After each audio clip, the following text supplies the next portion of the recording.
What's going on, everyone? Welcome to the Season Gaming Bitcast, episode 234. I am your host, Ainsley Bowden, joined by this lovely cast of characters in front of you to talk all the biggest topics in gaming with industry, technical, and legal insight. Mr. Dan Rodriguez is here as always. How you doing, brother? I'm here. Probably my fault we were a little late. My bad. Technically, I was here before 10 o'clock, but it was like 2 minutes, so... This is true. Yeah. But Yeah. that's pretty much every week, so I don't know why you're bringing it up this week. I know. I'm ready. I was ready at 9:58. This is true.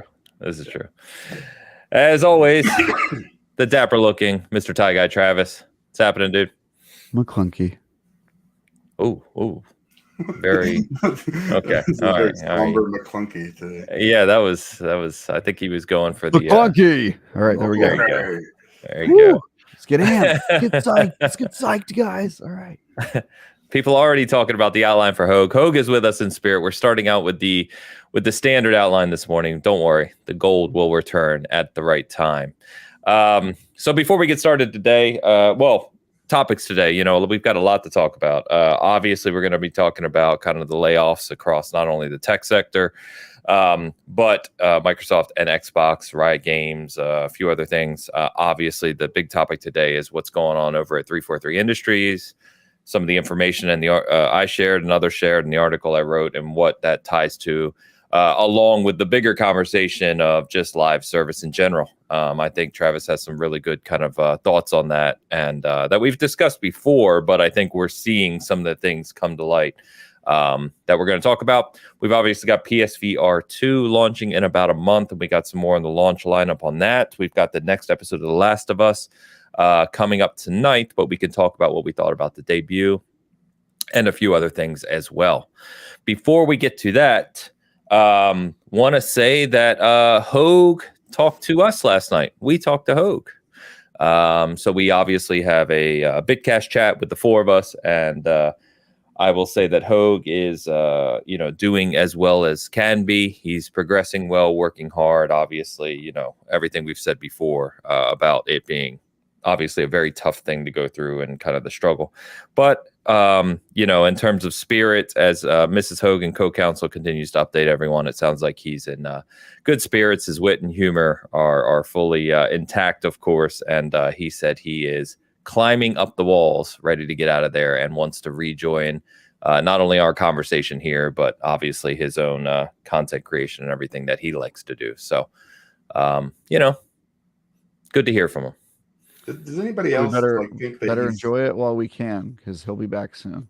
I picture him at this rehab center, like when he's like on Twitter and sending messages like underneath a blanket, like so his wife doesn't see him. He's just hiding. Yeah, and then she like comes over. What are you doing? Nothing. Nothing. Yeah, man. No, it was good to see him in the chat again. So that's awesome.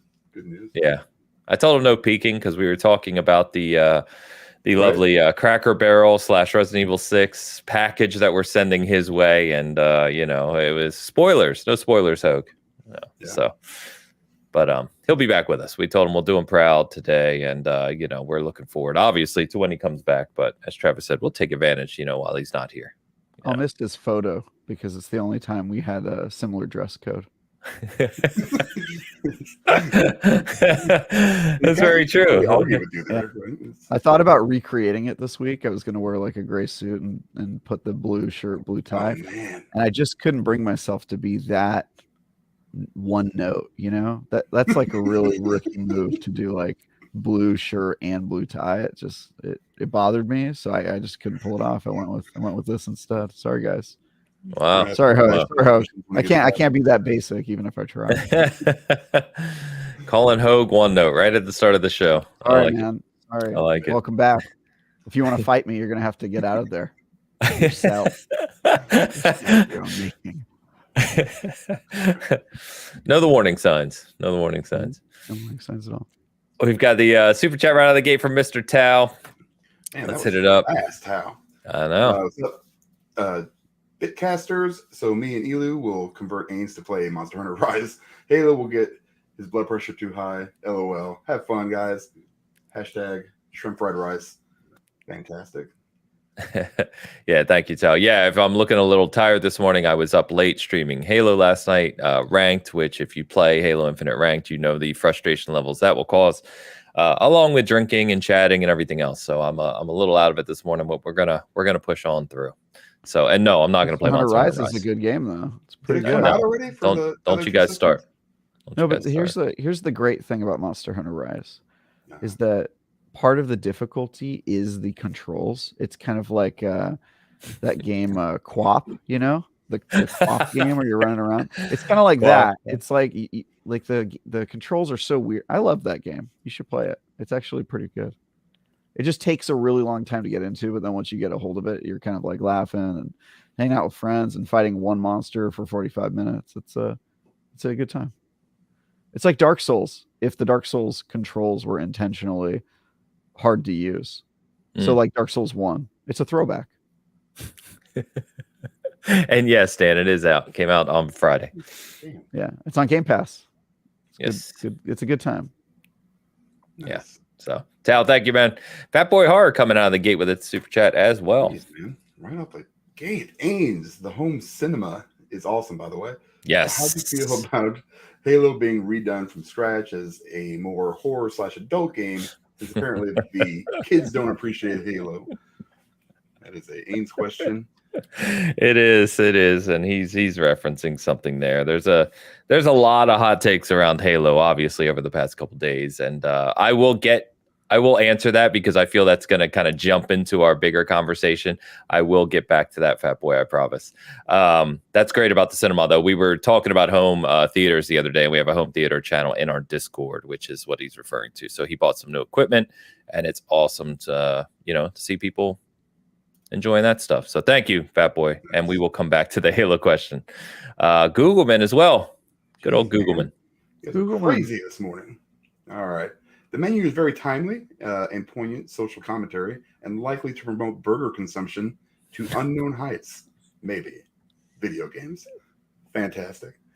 Still on my list of things to watch. I gotta do that. We're coming out of the gate with all sorts of topics this morning. Yeah, the menu is on HBO Max. I liked it. I thought it was a good movie. What is that? I don't know what that one is. The menu? It's weird. Or whatever. Ralph Fiennes and Taylor Joy. And it's a very kind of interesting take and commentary.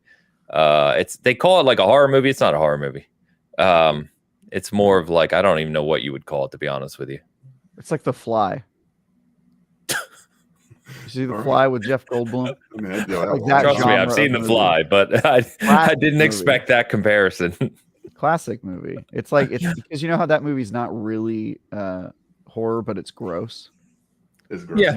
Yeah. It's kind of at that same level. It's a good movie then. All right. I still need to watch it, but thanks for the recommendation. Mazel, Googleman. It is a good movie. I liked it anyway. So, all right. Thank you guys right out of the gate, man. Appreciate you. All right. Let's go back to our frame here. Morning, chat. Good morning, everyone. Or good afternoon, I should say, to a lot of you as well. All right. So, guys, why don't we jump over to what we're currently playing?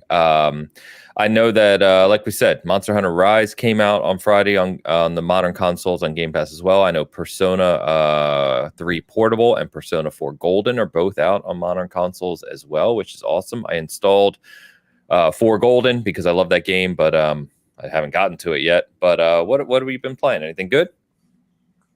Can you talk about anything today, Travis? No, I'm just, it sucks so much. I'm really in between. So my reviews started early January, but none of the embargoes lift until late January. So starting this week, my first review and my first preview are both coming out, and then I'll be able to talk about everything. So, and then I'm going to continue to work on stuff and have things I can talk about as we go. I can't talk about stuff I've been playing that has nothing to do with reviews, which I've been playing.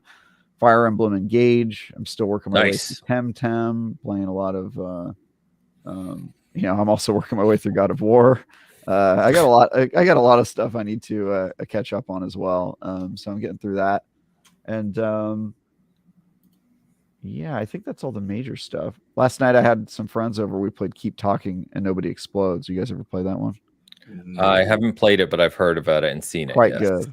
quite fun. Yeah, that's an oldie but a goodie. So, but yeah, I guess the main hot new is Fire Emblem, which I'm a big fan of the series. I will say, the opening hours are not exactly amazing. It's like 9 different tutorials back to back to back, and a really like cheesy JRPG anime storyline that kind of had me rolling my eyes quite a bit. And I also played it in front of a friend who is really critical of games that treat you like a kid, and so there's a lot of that. But it does get good, and it's got real difficult, super risky tactical combat on the. I'm playing on the hardest difficulty with permadeath enabled, so it's gonna be cool. If you are into tactical games and difficult games, that game's awesome. So, but it is weird. Somebody in the comments said Fire Emblem gets a bit weird with some of the relationships. Lol. Yeah, sure does. It sure does. It's very Fire Emblem. Fire Emblem's super weird, super anime, a little bit much, and this is no exception. So, gotcha. Yeah. Secret McSquirrel. Shout out to McSquirrel for sharing all the Hoeg links and stuff. By the way, I forgot to pin Hoeg's GoFundMe at the top. I'll do that right now as we're talking here. Sardinism has a question here. She says, I'm having a dilemma. Newer gamer, missed a ton. So Game Pass and PlayStation Plus extra equals basically a whole wish list. It does. $20 a month extra on entertainment. I'm slow at games. Is it worth it? Yes. No. Hell yeah. No. Yes. Glad we could help, Ray. I mean, one or the other maybe, but I don't think you need both right away. I mean, it depends what your attention span is. If you're the type of person to jump between games like me, absolutely worth it. If you're the type of person where you just play one game until it's done, then pick one that you care about more, and then just pay for one subscription at a time until you're through all the games you want to work through. But yeah, that's absolutely worth it. $20, come on. Yeah, I would do it. If you've got the Series X, get Game Pass at least for a month and see what's on there. If you find something you like, either keep it going or buy the game outright. You get a discount. But I would steer clear of the PlayStation 1 until maybe you've gone through. There's no reason to have both of them unless you like Travis said, your attention span is super short. I think it doesn't really do you any good. There's a lot of those games. There's a lot of overlap. There's overlap, and a lot of those games are big, right? Like if you go on PS Plus, the biggest games, if you haven't played, if you're talking about all the Sony first party stuff, the God of Wars, the Uncharted, the Ghost of Tsushima, Horizons, all those games can take tens or dozens, whatever word you want to use, lots of hours. So yeah, I kind of get the point. If you're going to pick one and play it, pick one service, go through it, and then maybe rotate. Speaking of picking one, somebody asked Fire Emblem Engage or Midnight Suns. I would say pretty easy, at least for me so far, Midnight Suns, because I think Firaxis is just the GOAT when it comes to those sorts of games, and the kind of social link stuff I prefer to Fire Emblem. So far, I'm still early in Fire Emblem Engage, but I did beat Midnight Suns a couple weeks ago, and what a game. It was great, really great. So yeah. Still going. Does Midnight Suns actually have a decent story? No. It kind of, but I mean, no, it's not good. Dan, come on. It's not good. Important. It's not great. Don't say that it's good and then also that it's not important. It's not good. It's not good, and that's fine. It's not really what it's about. It's fine. I mean, the problem is you sit there, you play it, and like you forget about it because it's forgettable necessarily, but there's so much to do that it's hard to keep on that course the whole way, and so you kind of come back to it like, oh yeah, that was happening 50 different missions ago because I was screwing around in the Abbey and doing just side missions for 2 days, so it's hard to kind of keep coming back to it. It's not terrible, it's just not gonna blow you away. Let's just put it this way: nothing in the story happens that you really are missing out on. You will not be surprised by anything. Oh, no. You won't have any moments that make you go, oh wow, that was really cool. You'll just be like, there was a story, certainly, and that'll be it. That'll be the entire thing. So I mean, I can't give it points for that. Too early to tell on Fire Emblem Engage. I can tell that they're setting up some stuff that's going to be super anime because I've just played too many JRPGs. But is it going through those tropes again? Oh yeah. It's like got spirits and some time stuff, and it's just very Fire Emblem. So I'm sure it's gonna have some crazy twists. You're gonna have a clone or something. I don't know. We'll see. But it's it's doing its thing. We'll see if it's good. But so far, both are great tactical turn-based games. If I had to recommend one over the other, I would recommend Midnight Suns so far. But we'll just see. Gotcha. Yeah, I can't do it. I mean, I've talked about it. Like there's the kind of JRPG tropes, unless they really do something unique, more like the Personas, which I like. I just can't do it anymore. They don't do it for me. But Midnight Suns is interesting. If I had more time and I wasn't trying to get through Forbidden West now, and playing Halo as I always do and joke about, I would have bought it by now. But with Dead Space about to hit this week, and then kind of the flood coming next month, there's just no way I get to Midnight Suns. There's no way. So here's what it is. Pumped about Dead Space though. Well, I haven't heard great things from the people who've previewed Dead Space, but really, I hope they're wrong. Yeah, there's like been some red flags under on the DL for people who previewed that game that I know. They're like, I don't know. So okay. I hope that's wrong. I hope it's maybe they were working out some kinks, because this is like a month ago. I started hearing this from a couple of people who played it. They were like, I was like, oh, really? So we'll see. Man, yeah. I have been playing Forbidden West. I am not a ton. Like, it's not a game I sit down. It's weird. It's not a game I sit down and will play for hours on end. Not that I usually have hours on end. I'll play it in like small little chunks. Like I'll do one mission, play for an hour, and then I turn it off. And I do that kind of intermittently here and there. So really enjoying it still. But I do feel it going from The Witcher to Forbidden West was probably a mistake yet again. Like trying to do Forbidden West with Elden Ring. Yeah, like because Forbidden West, as beautiful as it is, and the combat that I love, there's a lot of things I like about it. From a kind of world design perspective, it is very, I would call it formulaic. Right, like it's very like it's got cauldrons, and then it's got your towns, and you've got your side quests, and it's very kind of plotted out, which is a complaint I have about a lot of the PlayStation first party stuff and Ubisoft we've talked about before. And that's not really to detract from it, but it does have a different feel than something like Witcher, which is a lot more kind of, I would say, deeper RPG kind of. There's just more to discover, which is more up my alley. So it's a little tough, but I'm still enjoying it, still playing it. So. Going to keep working through it. I've been playing, this is going to sound weird, Warhammer 40K Inquisitor Martyr. Yeah. Nice. Good games. So good. It's not. I haven't played it, but I've heard good things.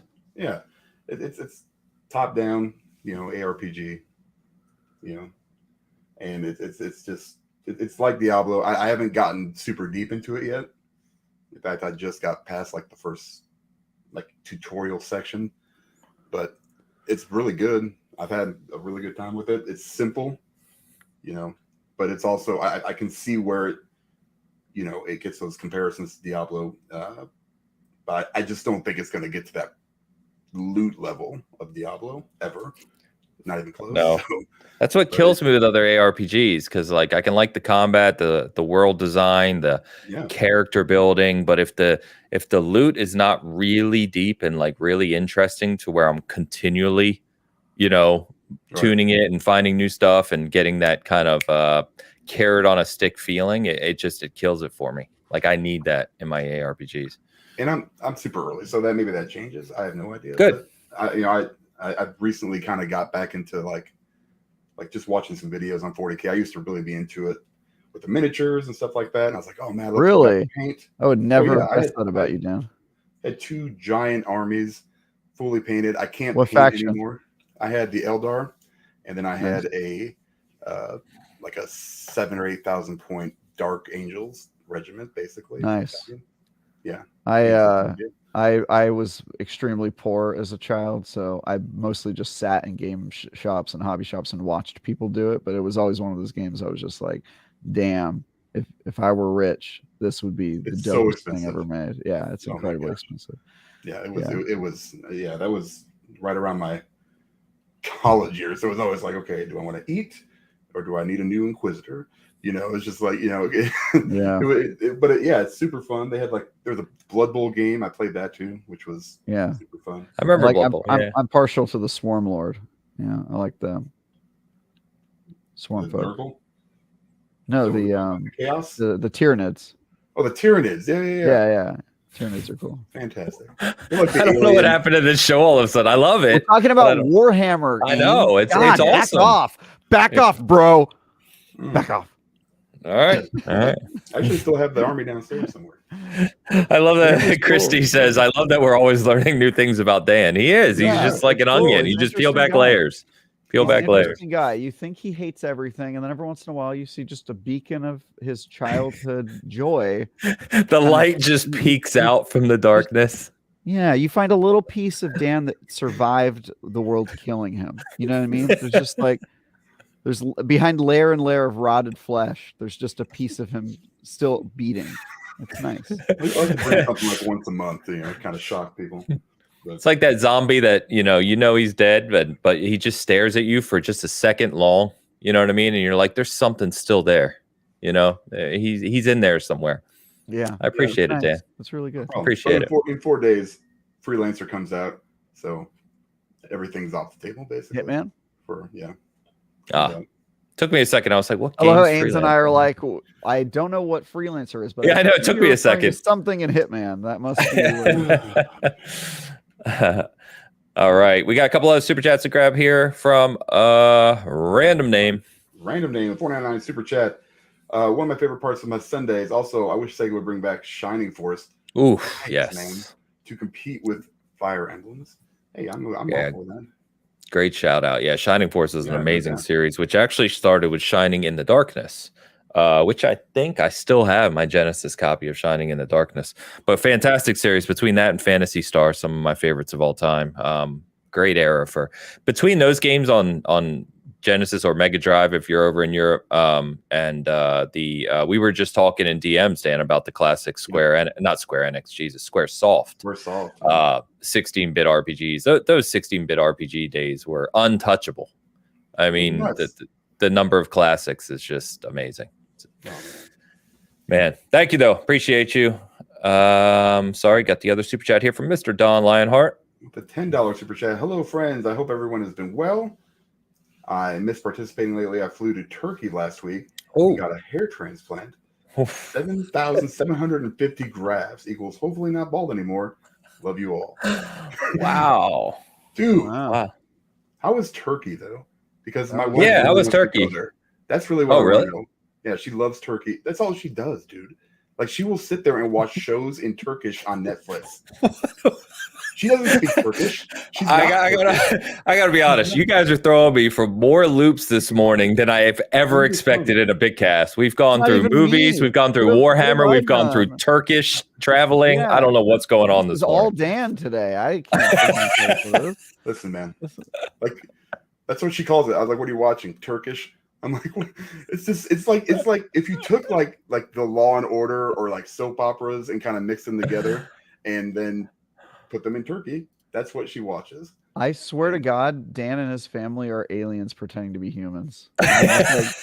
They mostly understand. They've had humans described to them, but they haven't had any direct contact. They're like the Chat GPT of humans. Yeah, exactly. They're just doing things kind of like humans do them, but you're like, that's not normal. Yeah. Oh my gosh. I did not expect that. Neither from Don nor you, Dan. So that's awesome. That's amazing though, Don. I hope it went well. Let us know how Turkey was. You don't have to super chat again. Just put it in the chat. We'll find it. But thank you. Appreciate that. And hope it went well. Yeah. Also, bald is beautiful. Yeah. Just put that out there. Shut up, Travis. Somebody who may also be facing that dilemma in the future. I don't know about that. That's awesome.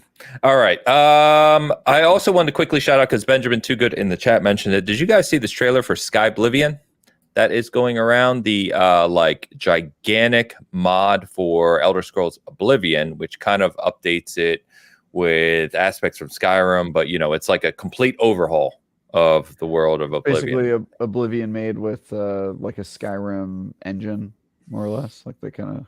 I don't know the details. I don't want to say something that may sound stupid. So I've just seen the trailer, and every once in a while, there's the modding communities, is amazing, right? And some of the things they create are like full blown games, essentially, or updates to games. And this looks like one of those that's going to completely rethink what Oblivion is in 2024, I guess. So pretty crazy to think about. So it's Oblivion 2025. Sorry. In Skyrim? It's not Skyrim. No, it is. They're recreating the Oblivion game, but I think they're doing it with modern like engine and graphics and game mechanics. So they're basically trying to make Oblivion as if it were made in kind of the same level as Skyrim. Yeah, or like even now. Waste of time. They should have just done Morrowind. I completely agree. Although I'm pretty sure they're doing the Shivering Isle, which we've talked about being amazing content. So, true. I don't know. I think Oblivion is held up mostly by its engine and the fact that you play it and you're kind of like, this is an old damn game. So I don't know. Maybe it's the right choice. I'll check it out. Yeah.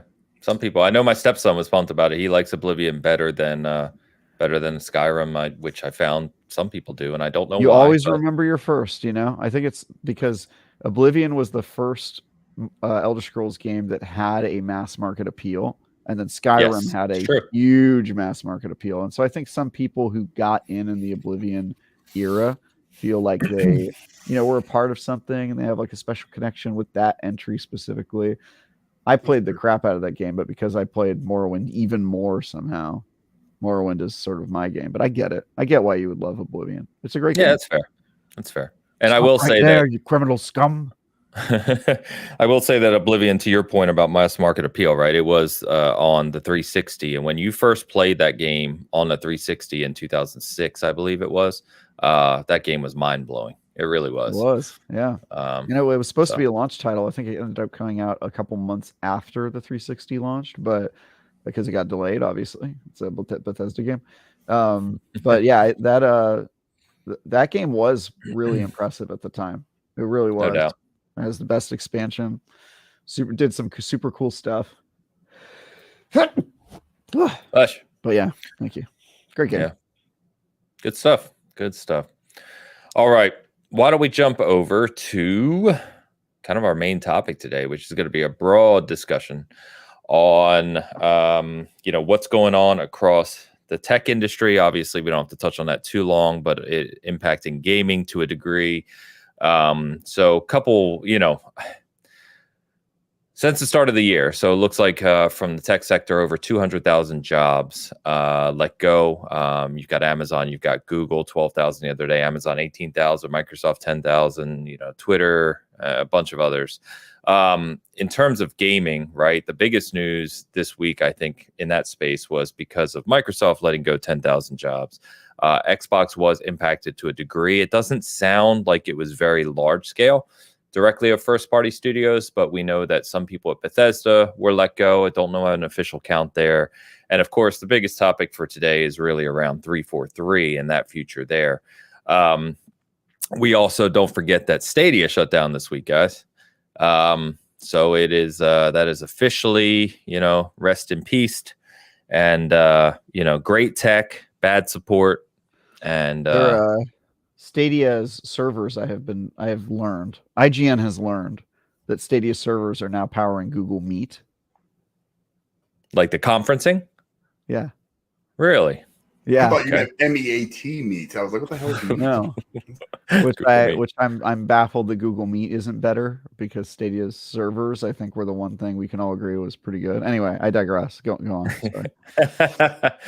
No, and then I saw Riot Games announce some layoffs as well, and it's just. Oh, and then let's not forget the journalism side of things. So Giant Bomb, I think it was. Am I correct, Travis? It was Fanbyte Media, I believe, that owns those companies, Giant Bomb, and I'm forgetting now the other company that was largely impacted. But it's obviously been a tough time for a lot of people out there. And before we get into the broader conversation around live service and 343 and these things, it goes without saying,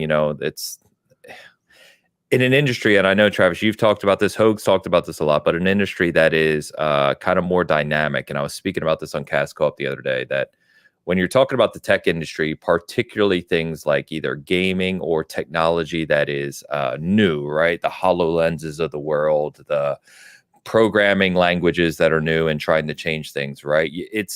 They're fast moving, they're dynamic, and there's risk involved with being in those positions, because either it's going to blow up and you're going to succeed largely, which happens sometimes, or it's going to be cut from the larger picture of things. And what's going to happen is what we're seeing happen across the industry. Sometimes there's a small middle ground, but a lot of times it happens what we're seeing. And it's a shame. So I feel, obviously wish everyone the best that's been impacted. And, the good news about the gaming industry is that it is dynamic. It is always kind of regrowing itself. And there's a lot of new development studios and companies and other companies hiring. So I just hope that these devs land on their feet, find roles they really enjoy, and they put their talents towards some other kind of beautiful projects that we play in years to come. I'll stop there. Yeah, I mean, I live in San Francisco, so when this sort of stuff happens in the tech industry, which this was really tech industry focused more than games industry focused, because it was like pretty much every tech company doing it. It feels like it's happening to you, right? Like GameSpot is right down the street from the IGN office. Thank you. Yeah, yes. They had a bunch of layoffs.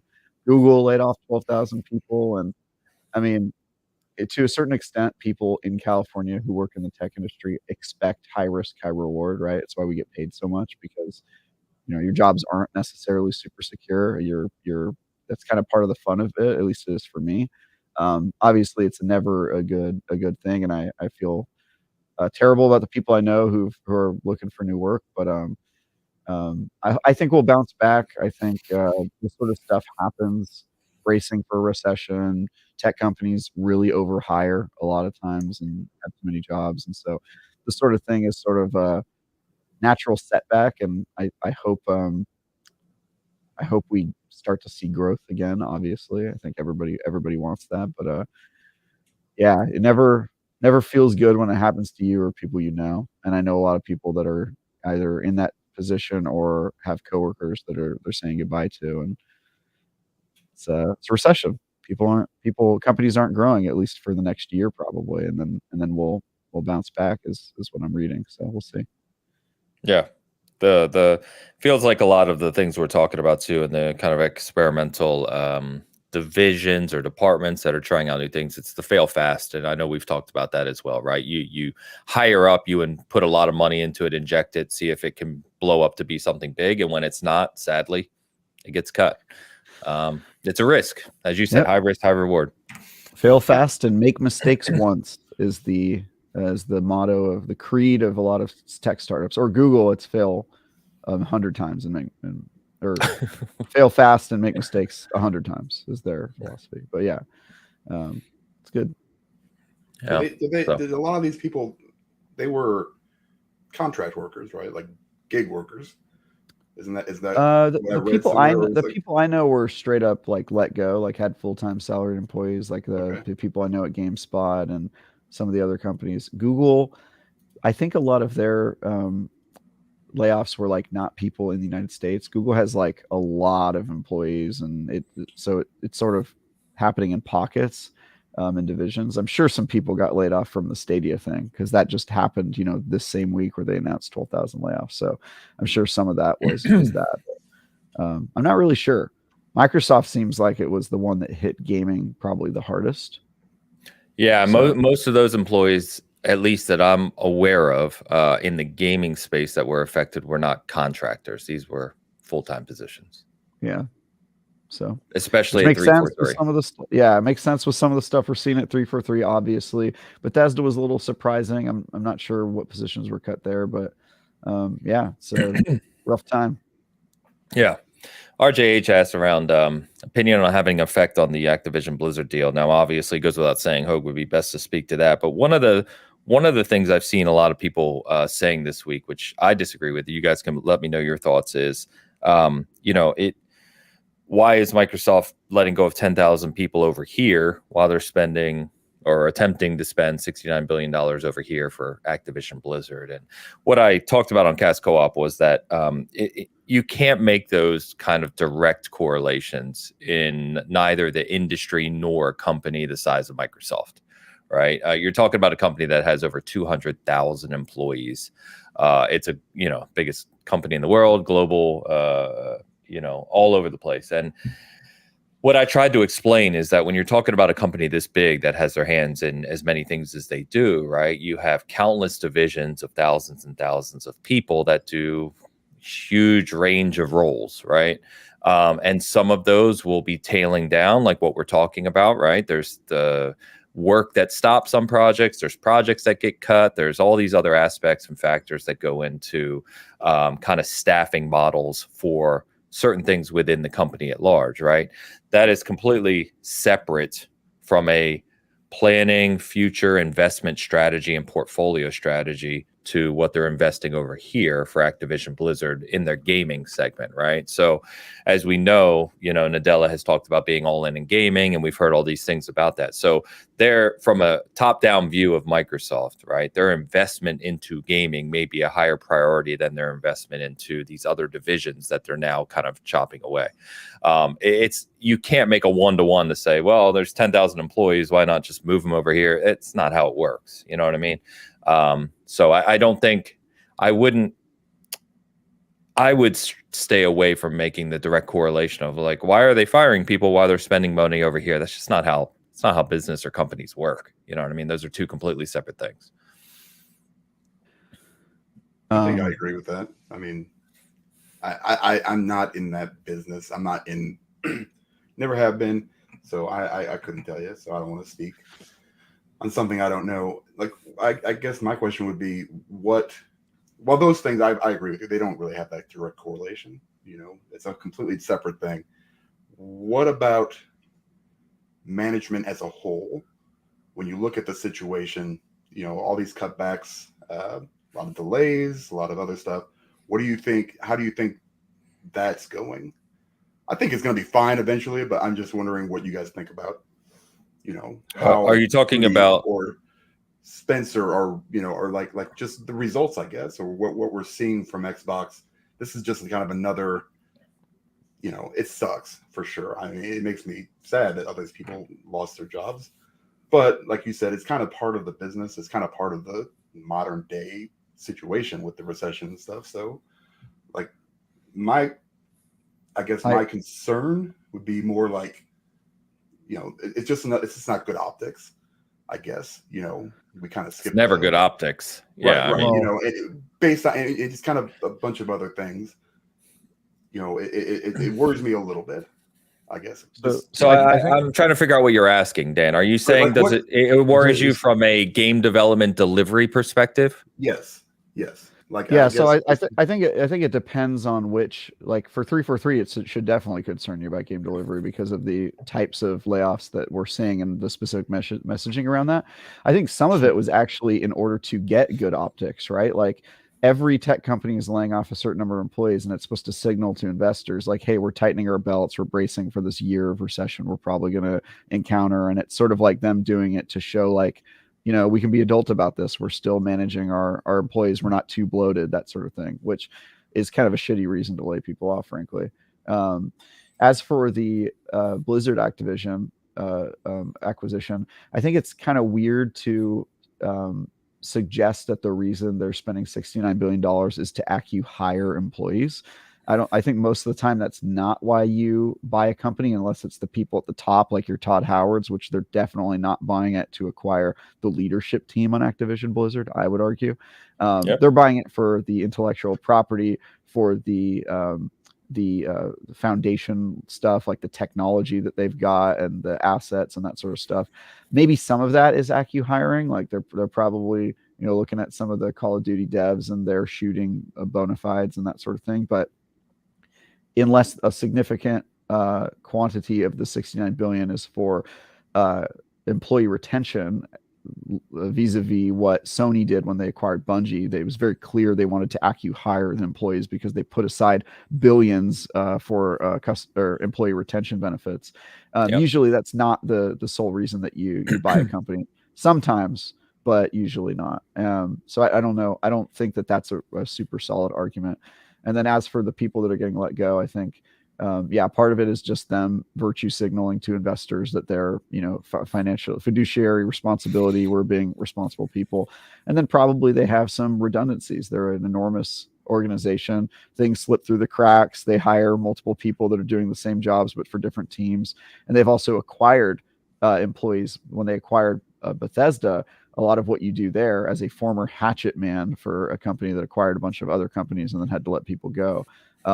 Usually you spend some years trying to understand the organization. And then once you understand it, you understand what parts you don't need because they're redundant to your organization, and you have to make cuts. That's sort of part of the acquisition model. So some of this is just business being business bullshit. And some of it is probably, legit reasons that they need to tighten their belt because they're facing a recession. But I really doubt, with the notable exception of 343, that it says anything about the health of the games industry or of the company that they're managing. The 343 situation is a special case, which we'll get to. Very, very well said, Travis. Agree with all of that. And I would just add further to your point about Activision Blizzard, as I said the other day on Cast, which is assuming that deal goes through like we expect it to eventually, right? You can expect this again once those companies merge and we get down the line, because there's going to be redundancies. It's just exactly as Travis just said. So it's not unique by any stretch, but to directly answer your question, Dan, I think Travis said it well, which is I don't see this negatively impacting Xbox first party delivery directly outside of 343, as we're going to talk about here shortly. And let's not forget, right? It's always tough because you don't see the big articles when companies are hiring and continually growing, right? Let's not forget that for the past two. They put out press releases, but nobody covers it. No one cares. Yeah. I mean, Microsoft is far bigger now than it was a decade ago and 2 decades ago, and there's a lot more people working for them, right? And that's true of a lot of these companies. And Xbox individually inside of that, the gaming segment of Microsoft is the same way. They've been not only acquiring studios, right, but they've been hiring and building up these studios, and lots of healthy positions and new studios themselves, buildings, places for these people to work and that are kind of state of the art. And I mean, there's a lot of positive investment from a first party perspective that should not go overlooked because of, this, I guess, is the easiest way to say it. So, yeah. Somebody's commenting about leadership at some of these companies. And as always, I will agree that leadership is kind of weak in some of these, and they definitely probably should be getting hit themselves. So yeah, I just want to say solidarity with that for sure, that thought, because there are some serious leadership problems, especially with 343 and that whole situation that I think kind of went unnoticed, but we'll see. Or at least unpunished. At least unpunished. Unpunished is probably the better word. And I think that's the crappy thing. We've seen it doesn't get a lot of press, but there are companies out there where when the company gets hit or their sales are down, what have you, right? The company's not performing as well as either expected or, other factors come into that. There are companies out there where the leadership will purposely make cuts either at the leadership level, or they'll take pay cuts, bonus cuts, etc. That does happen. Nintendo does that. I know Iwata did that when he was the head of Nintendo. Yeah, I remember that. But, you do have situations, as we all know, that we read about more often, which is, thousands of employees get cut over here while a CEO gets a $50 million bonus. And, those things are obviously, that's a whole nother discussion that we could get into. So anyway, I think that, I don't think any of the conversation around Xbox from a first party delivery perspective has changed this week, going back to your question again, Dan, because, we've talked about that a lot here, right? And I think we continue to say, or I would continue to say, I won't speak for you guys, that, we're going to see pretty soon. We've got the developer direct this week. I'm really looking forward to seeing more of Redfall and Forza in particular. We know that we're going to get a Starfield presentation sooner rather than later. From what I'm hearing, it should be in early February, so it doesn't feel like it's far out. So that'll be really cool as well, and I'm excited about that. I think Starfield is going to be, I think it's going to be obviously a big hit, and we could talk more about that stuff, and we have. But I think that I think that the delivery of those things is going to be just fine. And I'm really excited about the prospect of the future this year, E3, all that stuff. So typically when a game studio is making cuts that would impact a game coming out, period, it makes news like 343's did, because it's either, Lionhead situation where it's like, all right, the layoffs are all of you, right? Because we're no longer making the game that you guys were working on. Right. Or it's something where like you get the news headline of like the Initiative, where their situation was that they had to outsource the game altogether. And 343 I would put in that same bucket. It's like a delivery obstructing round of layoffs / model change. And I don't think we're seeing that really at any studio except for 343 with Microsoft anyway. With Google, we're seeing it, right? Stadia's not happening anymore. So I guess that's a perfect example. Yeah. No, I agree with you. And so we might as well jump over to Halo then, because this it goes without saying that this has been an interesting few days for me, an interesting week in the terms of some of the information that I and a few others have shared and corroborated.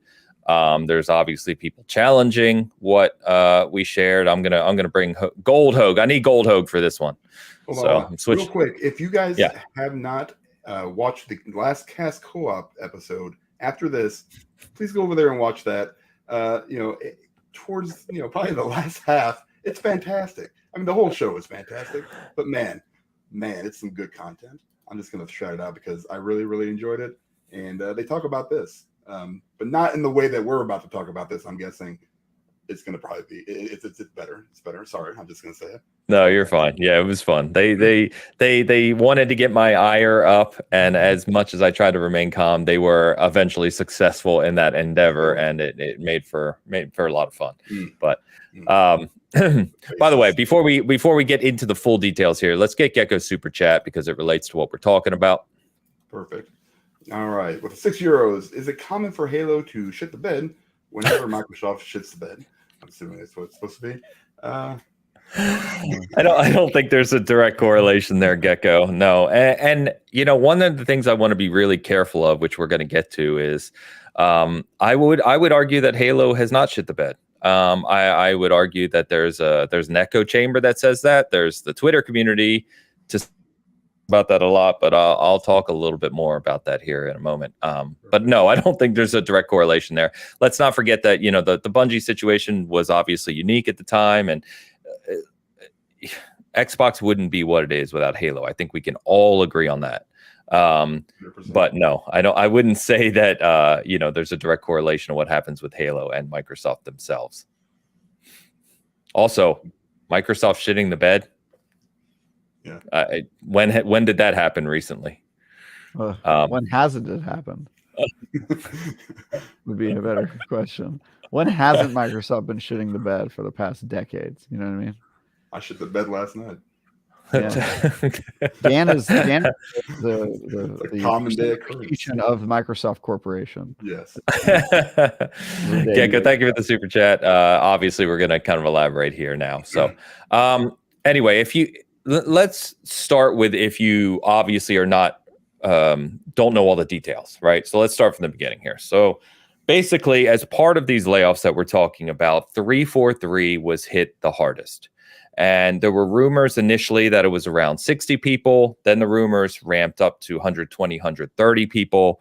What we know now, and has been directly posted by ex-employees who were let go at 343, was that it's more than a third, closer to a half of 343 directly.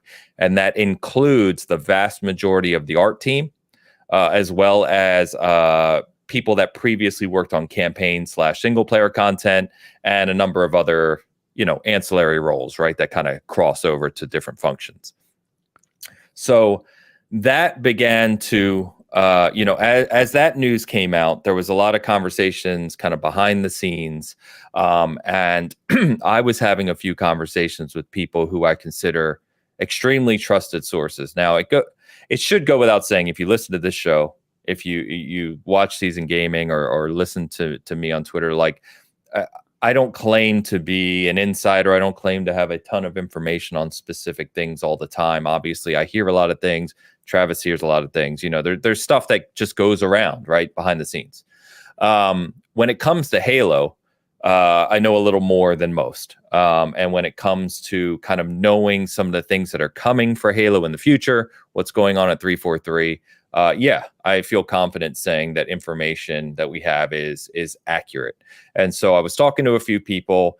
It became pretty clear based on a series of events over the past 6 to 8 months that there was a shift. And so we started to piece together the story, get some corroborating information, talk to some other people, and it paints a picture. And I'll try not to go too long here, Travis, because I know you want to add some commentary. But starting from the top, it paints a picture essentially that obviously it should go without saying to everyone now that there were developmental issues with Infinite and direction issues. Patrick Wren, others that were pretty big employees at 343 have come out and spoken about the poor leadership and poor direction. And again, that's not to take away from the game that was delivered. I think more than anyone, I preach about how much I love Halo Infinite, how much I love the campaign, the multiplayer, etc. We're not taking anything away from the game. But it's clear that there were directional issues and delivery issues and other things, right? And it's also clear that they were not well prepared for the live service model, content delivery, cadence, and those things. We've talked about that at length, right? But it paints a picture, and what has seemingly happened is there were plans. Seems like people need to focus on specific wording here, right? No, campaign, DLC, and expansion, the endless, etc., was not in active development. No. What we know is that there were plans being drawn up for expansions, whether in smaller pieces or larger pieces that would go in Infinite and continue the story, or that they would piece together more of the story and tie it to multiplayer. Different plans were drawn up over the past, period of time. Those were scrapped from what we understand about mid last year, several months ago, about summer of last year.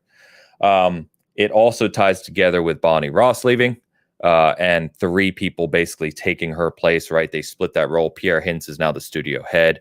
But you have a kind of a 3-pronged attack from a leadership perspective there. We also learned this week that Joseph Staten, who was brought in to help land Infinite and kind of get them back on track, he's moved back to Xbox Publishing now, likely to be a liaison. We can talk a little more about that as well. That's kind of what we know about what's happened with the layoffs at 343. And then, like I said, piecing together this story. And so where it landed and what we've heard from, like I said, sources I trust, and I will continue to stand on this hill. We'll see in time whether either, we were wrong and something changed, or the people calling me wrong and saying we have it wrong owe me an apology and others an apology. But the plan, from what we understand, is that 343 will continue to be the curator for all things Halo. So that is Halo gear, that is HCS, that is Halo merchandise, books, comics, TV show, everything that goes along with the IP.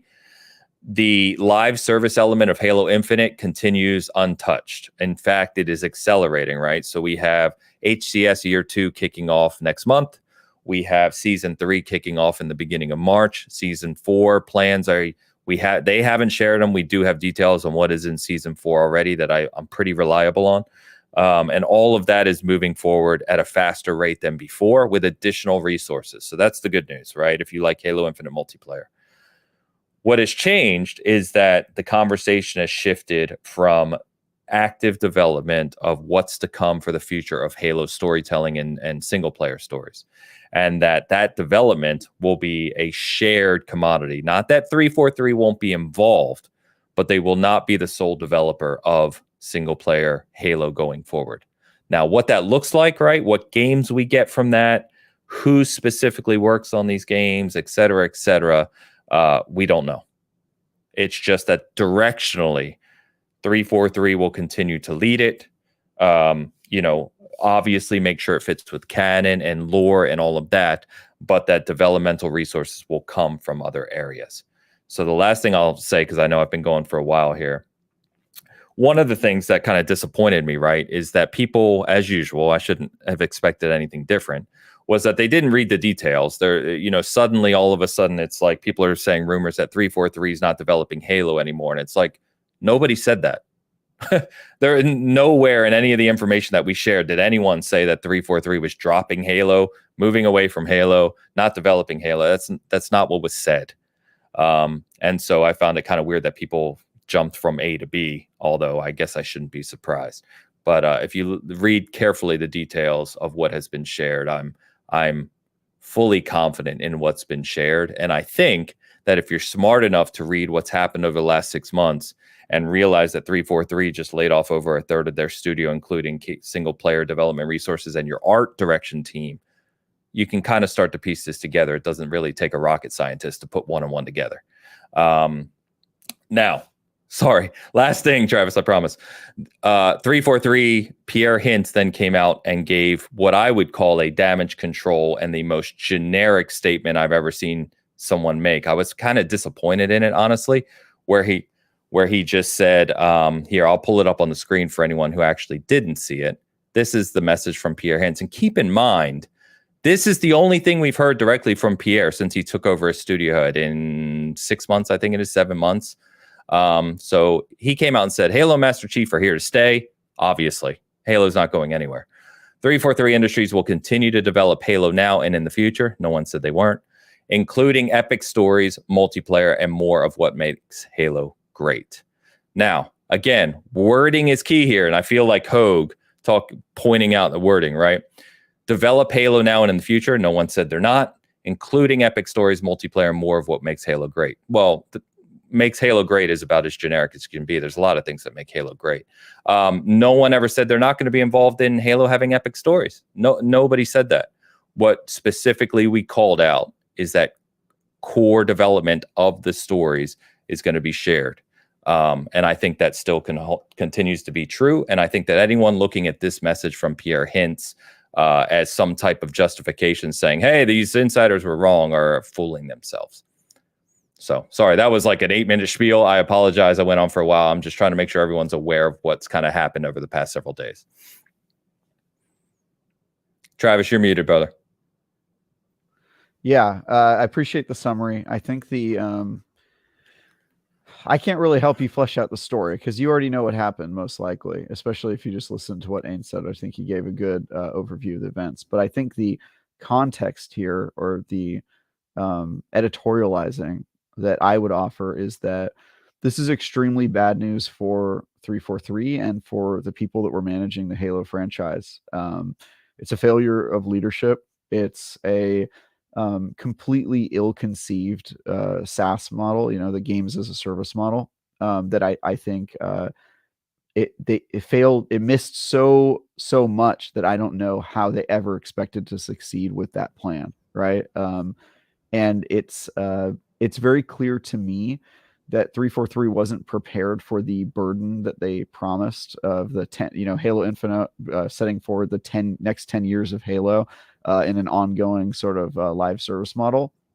It's very clear that they weren't prepared for that, right? They were prepared for the really easy, Fortnite skins, Naraka Blade Point, multiplayer only kind of experience. And I don't think that they were prepared to pump out, a new Halo Infinite expansion every year or that sort of thing. And I don't even know if they got far in organizing around that model, because it's very clear that they made basically no progress towards it, which is frankly surprising to me, because they went through the trouble of building their own engine, which is a damn good engine. I just want to say, I loved Halo Infinite. I still love Halo Infinite. I thought the campaign was awesome. The multiplayer is probably the best Halo multiplayer it's ever been. But that doesn't mean that the studio was equipped to do live service. I would say they were woefully unequipped. And I don't know whose fault it is, but I know leadership completely missed on this. And it makes sense if I were the, parent company of 343 looking at that studio, I would see a mismanaged studio that absolutely needs the keys to the car taken away from them. And I don't mean the keys to the car meaning that they're not talented developers, that they can't be trusted with the Halo franchise. I just mean that studio, for whatever reason, was not doing the things that they said that they were going to do. And the move to get rid of part of that team and outsource part of Halo's future makes sense. It really does make sense if you look at the results that we got from Halo in the past year. And I'm a live service guy. I recognize when games do it well because I've seen so many both behind the scenes and in the public forum do it well versus not do it well. And basically from the moment that Halo Infinite started talking about what its future was after launch, even before the main campaign launched, when they were still talking about vague in the future, no release date sort of thing, I was thinking to myself, and I think I even said it on the show, that I'm scared for Halo Infinite's future, despite the fact that they put out a good game. Because you did. I'll give you that. Yep. Yeah, it didn't look like they had a roadmap, and I was like, look, I love that game, but I'm worried that they're going to crash and burn on the live service model like Anthem, and it's exactly what happened. Like that. This is painful to see, unfortunately, and it's a bummer. Live services are hard.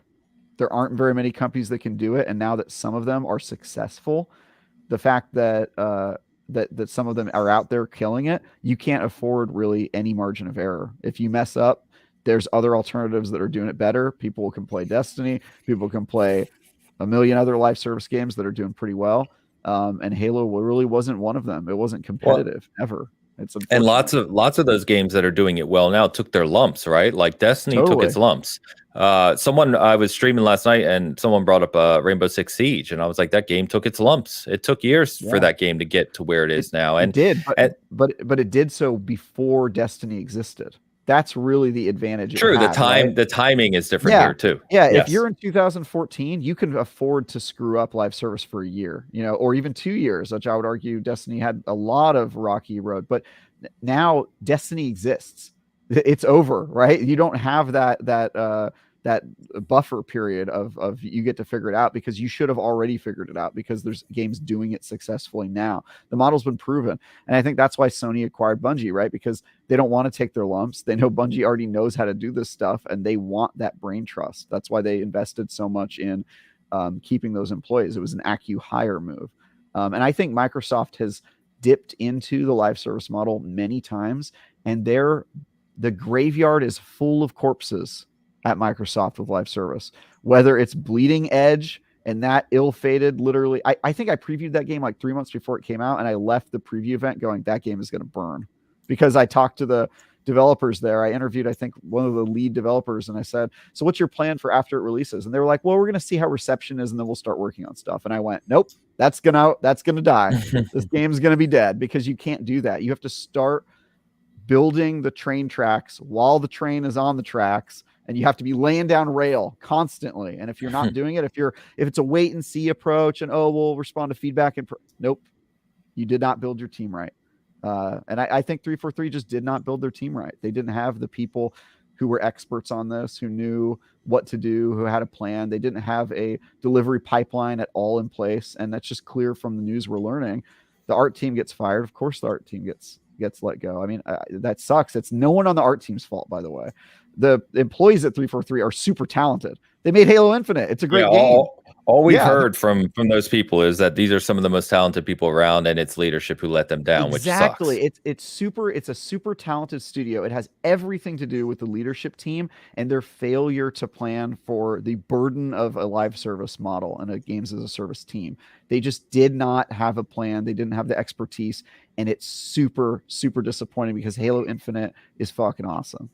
So yeah, it is. Yeah, it sucks. It is. And the only thing I would add, right? I think it's funny that I'm trying to defend Halo Infinite like I don't do that every single week we talk, right? But let's also not forget, right? And I already said it, right? There's this distinction between what is happening with the future direction of single player content for Halo, right? And what's happening with Halo Infinite as the multiplayer component, both in the future and what happened in year one, right? Year one, which 343 themselves have said, multiple members, including their head of live service, Sean Barron, have said they failed. They didn't deliver content at a rate that they wanted to and knew they had to. They have said it. So anyone trying to argue Halo Infinite nailed year one, 343 will tell you they didn't. They know they didn't. But the future this year out, right, for Halo Infinite looks really strong. Like the winter update was really good. They already got the custom game browser in ahead of schedule, which is awesome. They have a Forge playlist that should be coming soon. They're working on. They got season, like I said, HCS Year 2 in February, Season 3 launching in March. They're talking about new metas for ranked play. I mean, I could go on, you know me, with all the details, but there's a lot of good stuff coming for Halo Infinite, and I think that they recognized pretty early on that they weren't delivering content at the rate or had the plan, like Travis just said, and we've talked about. And they've adjusted, right? They've moved more resources to multiplayer. That is their focus, and they're very clear on that right now. In addition, we haven't even touched on the fact that Certain Affinity and their partner studio, right, Max Oberman and super talented people over there, have been working on the Tatanka mode, which we've all heard the leaks about for a while now. They've been working on that for over 2 years, from what we understand, and there's already code scripts, and I could talk more about details of that. But from what we know, we should see Tatanka this year, and it should be an integration with kind of what Infinite is, right? So there is a potential future here, or a vision, where Halo Infinite live service delivery speeds up. We get more content faster for what I would call the core Halo Infinite multiplayer experience, right? So you get your arena modes, your big team modes, HCS, ranked, etc. Infection comes in. You've got Forge now, right? But then you also get whatever Tatanka is, the variation on Battle Royale and Objective, big scale, what have you. If all those things come together and they're delivering at a faster clip and it's meaningful content, there's still a very bright future for what Halo Infinite can be. Halo Infinite multiplayer, yeah. But it's two apps, right? And one of the apps is not, yeah, and that's the problem. That touches on another aspect which I preach about all the time as a Halo kind of defender, if you will. Is Halo is a 20-year-old IP, more than 20-year-old IP at this point. And it has done an awful lot for the industry. It has done an awful lot over time in different games. And Halo means different things to different people. I had this conversation on Cast the other day. Some people play Halo for the competitive side. Me, for the most part, I play it for everything but competitive, right? Some people play it for the single player stories and for Chief as a character or for the narrative. Some people play it because they want to play with friends and play co-op and PvE experiences. Some people want to build and forge and create things for the community and stuff. And Halo is this broad, vast thing, and I've talked about this before, which is in 2023 in AAA game delivery with large engines and live service and PC and console requirements and crossplay and all these things. It's a huge undertaking, just a massive, massive undertaking. And, I continue to think that the game that was delivered was excellent, despite the development troubles we've learned about. And I continue to be kind of bullish on where Infinite's going to go. And I still love playing it. I play it multiple times per week. But it's clear that directionally, what's happening with the future of Halo narrative and single player game development has shifted. Yeah. So. And I do want to say, among the corpses of live service in Microsoft's backyard, Sea of Thieves is not one of them. And the reason I want to bring that up, somebody in the chat mentioned that game as a proof Microsoft can do it. I really don't think it's Microsoft's that's the problem. I think Microsoft does have management problems with some of their studios, and they don't offer the stick nearly as often as they should versus the carrot or just kind of letting things slide, which is why Halo Infinite was allowed to get into this terrible position that it's in. But Sea of Thieves is a great example of the developer understanding what the content pipeline was going to look like and filling it up with lots of stuff to do. They were working on stuff to come for out their audience, right? Yeah, but they were working it with stuff to come out before the game launched. Like a lot, they were doing weekly YouTube series where they were putting out videos and going, "Here's like our pipeline. Here's all the stuff we're working on. Here's all the stuff we're going to add." But they also had a game that is very different from Halo. Didn't have as many moving parts. Was not even ambitious. Close, right? Yeah. It was not nearly as ambitious with their engine or all the different things they had to manage. They didn't have to worry about a competitive multiplayer scene. It was a fun sandbox game that could, to a certain extent, maintain itself for a while, right? There were people just having fun in there and goofing off, and then they would add pieces together. But even with how the difference in ambition between those two projects, Sea of Thieves had a better content pipeline and a better plan always. because they had very specific named things that they were going to do, named content drops from before the game was even out, dude. They had, we're going to add this on this day, and we're working on this, and this is coming, and they gave us constant updates. It was clear that all their teams were working on whatever was coming down the line from the beginning. And then every year since then, we've gotten at least one, big update with a name and a expansion that added stuff to the games. And that game's awesome. And it's been awesome, and players have had hope that entire time. If you play Halo Infinite, you didn't hear anything about what was going on with the campaign until last week. Like, that's when it happened, and the news was it's not happening anymore. And that's crazy. I don't know why, if you decided that you weren't going to work on the campaign last summer, you didn't tell your audience that last summer. That's part of live service models. You have to tell them what you're working on, right? You don't have to make specific promises. In fact, you shouldn't. But the fact that they canceled all their campaign plans last year and their fans didn't know about it until they had layoffs, that's terrible. It's just bad management. 100%. And again, it's leadership. Yeah, it's bad leadership. Yeah, it's bad leadership. I don't know how you can defend that. I don't know. And I think the only way you can kind of defend and this is if you're just completely blind, right? Like, honestly, you guys know, and anyone who's watching this knows that you'd be tough pressed to find a bigger Halo fan than me.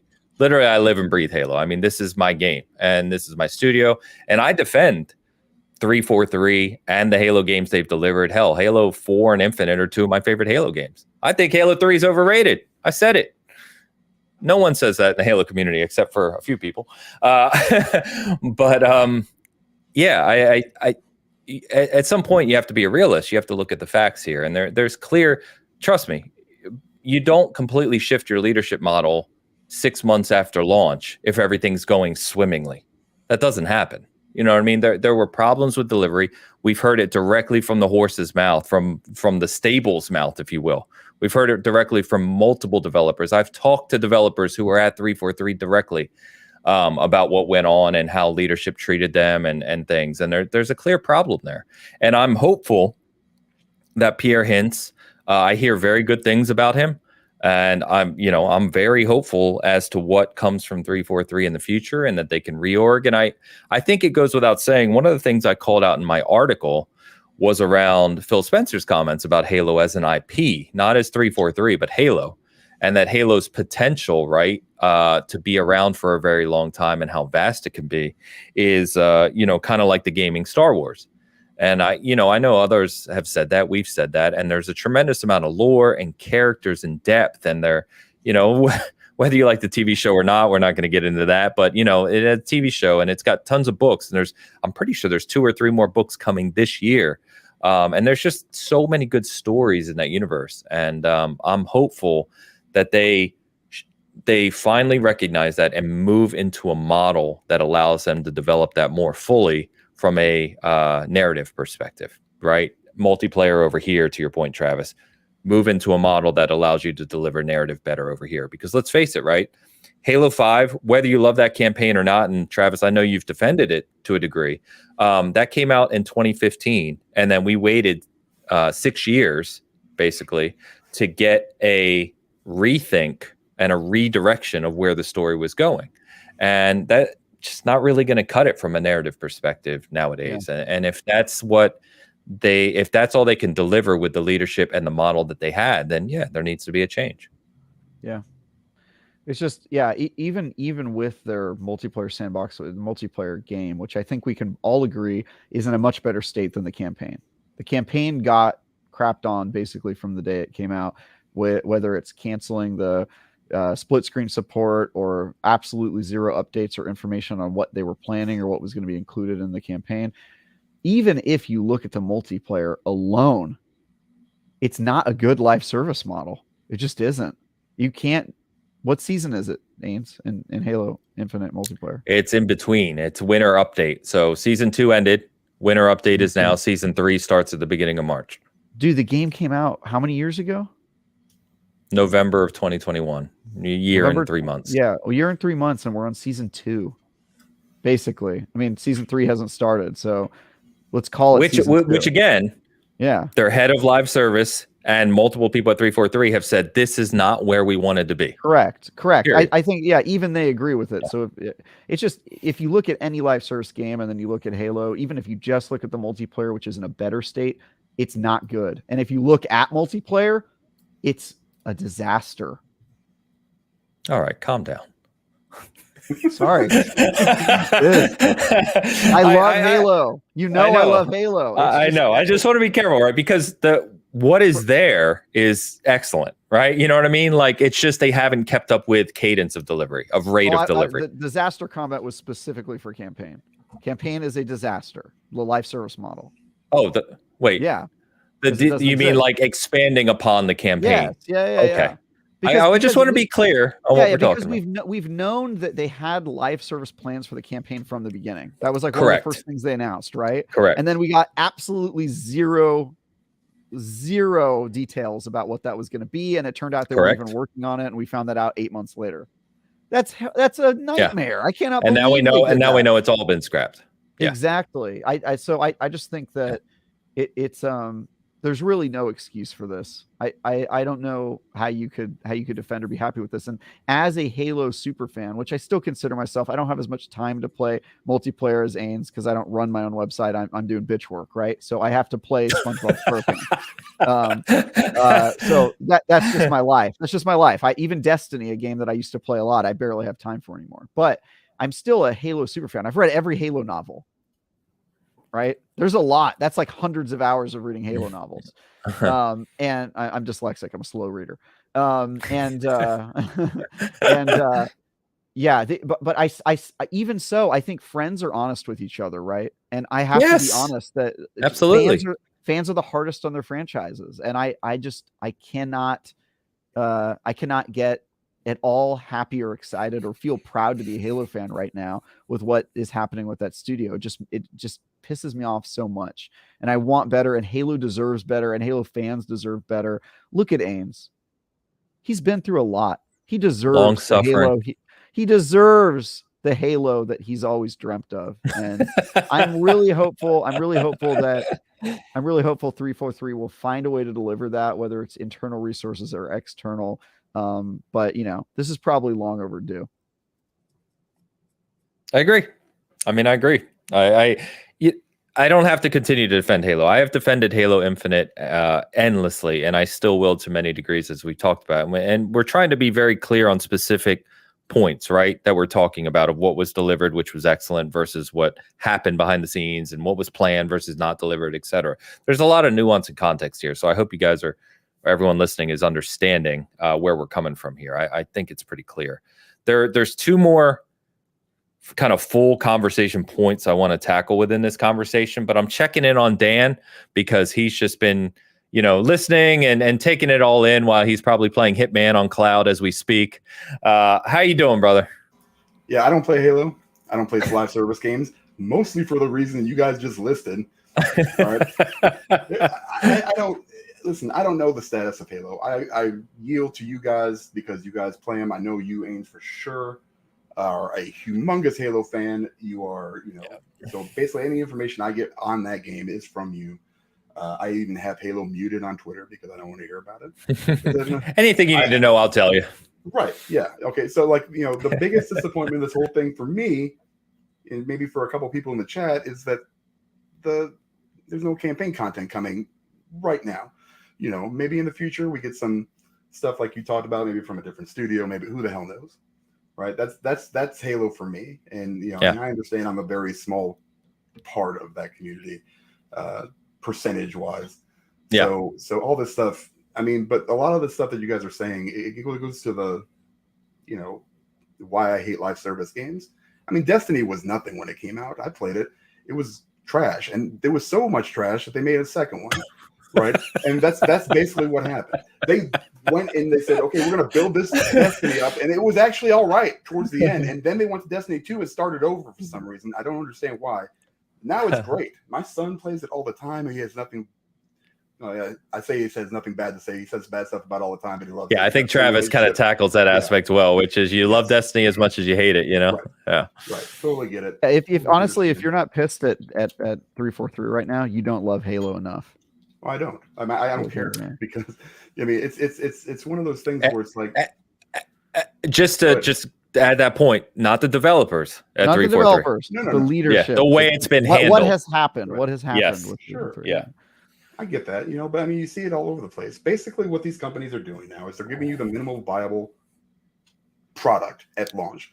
It's hilarious that you use that phrase, Dan, because that's literally in agile development what it's called, the MVP, minimal viable product.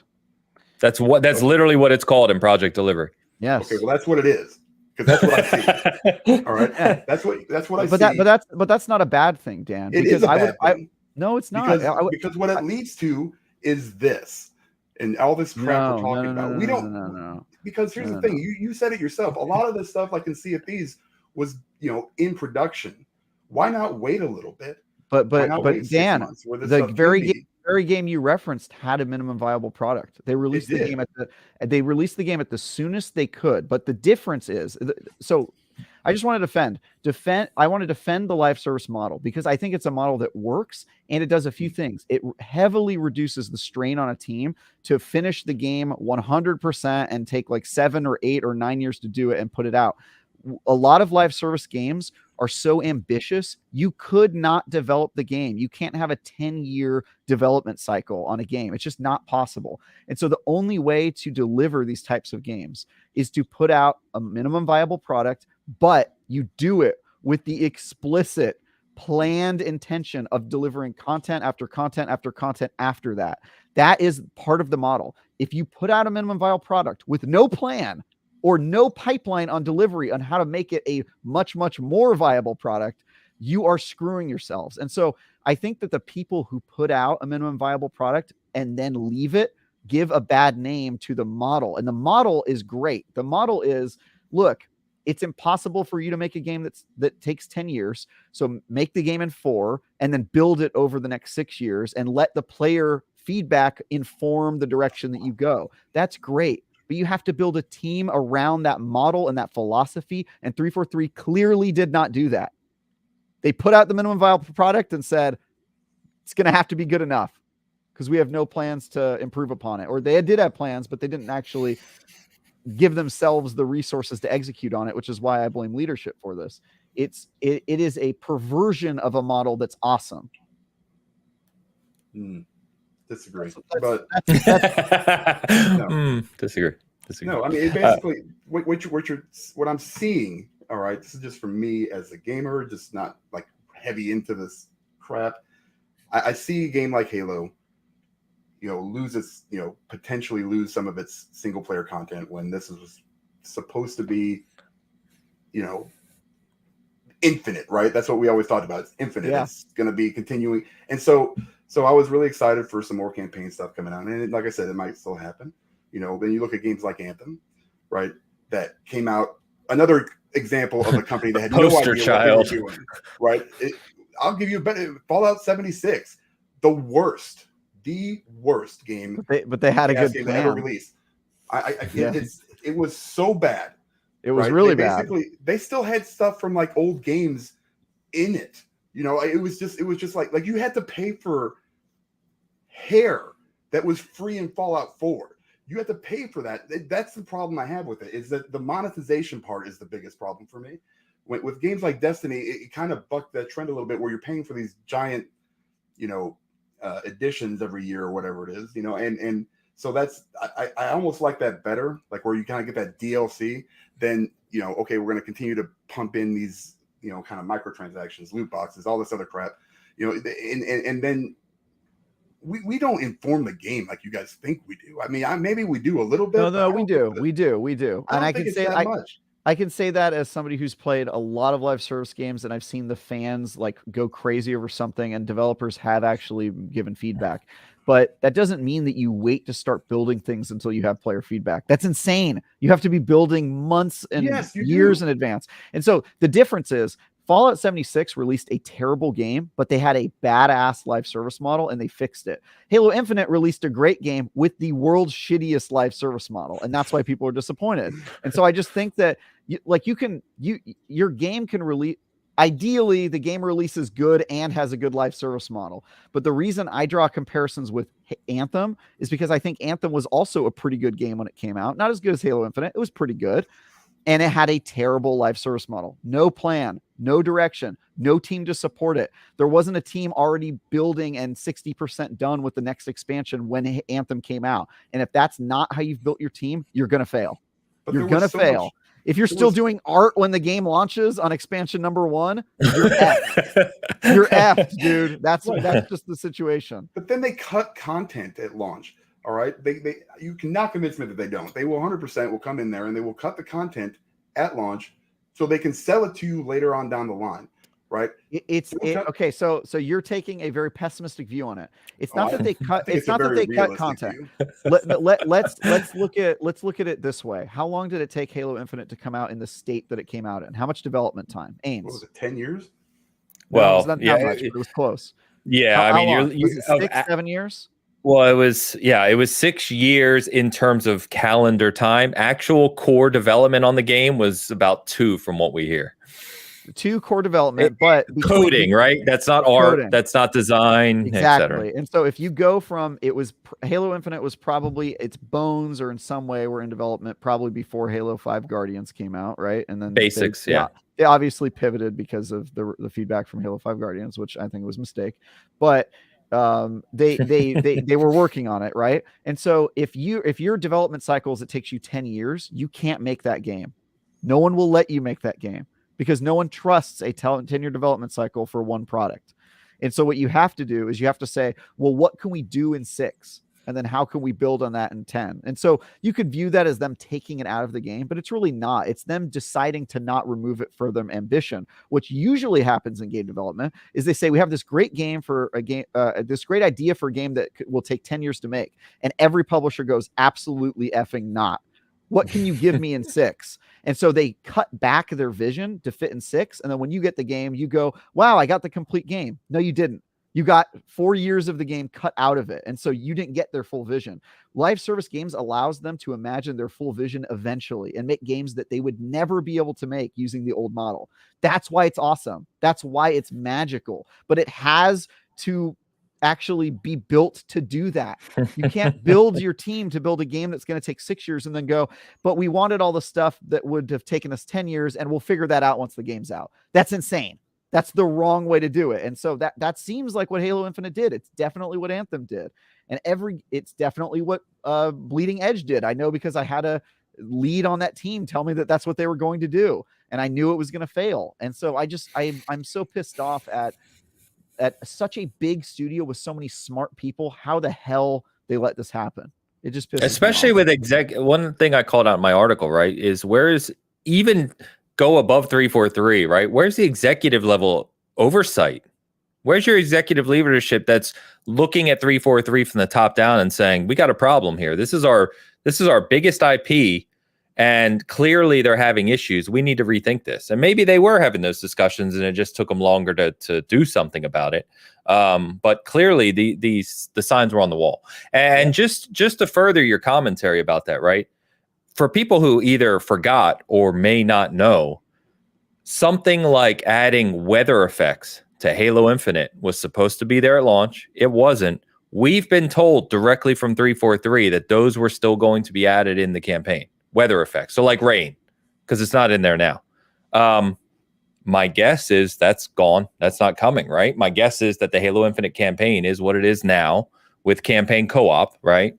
But that's it. Mission select campaign co-op. We're not going to get further expansion on the campaign unless they come out and say otherwise. But there was absolutely additional work being done on the Halo campaign, Infinite campaign, that I don't know if we're going to see now. Let me get a couple super chats. Dan, I love the passion, by the way. Let me get a couple super chats, and then there's still a couple other topics I want to touch on this for clarity's sake.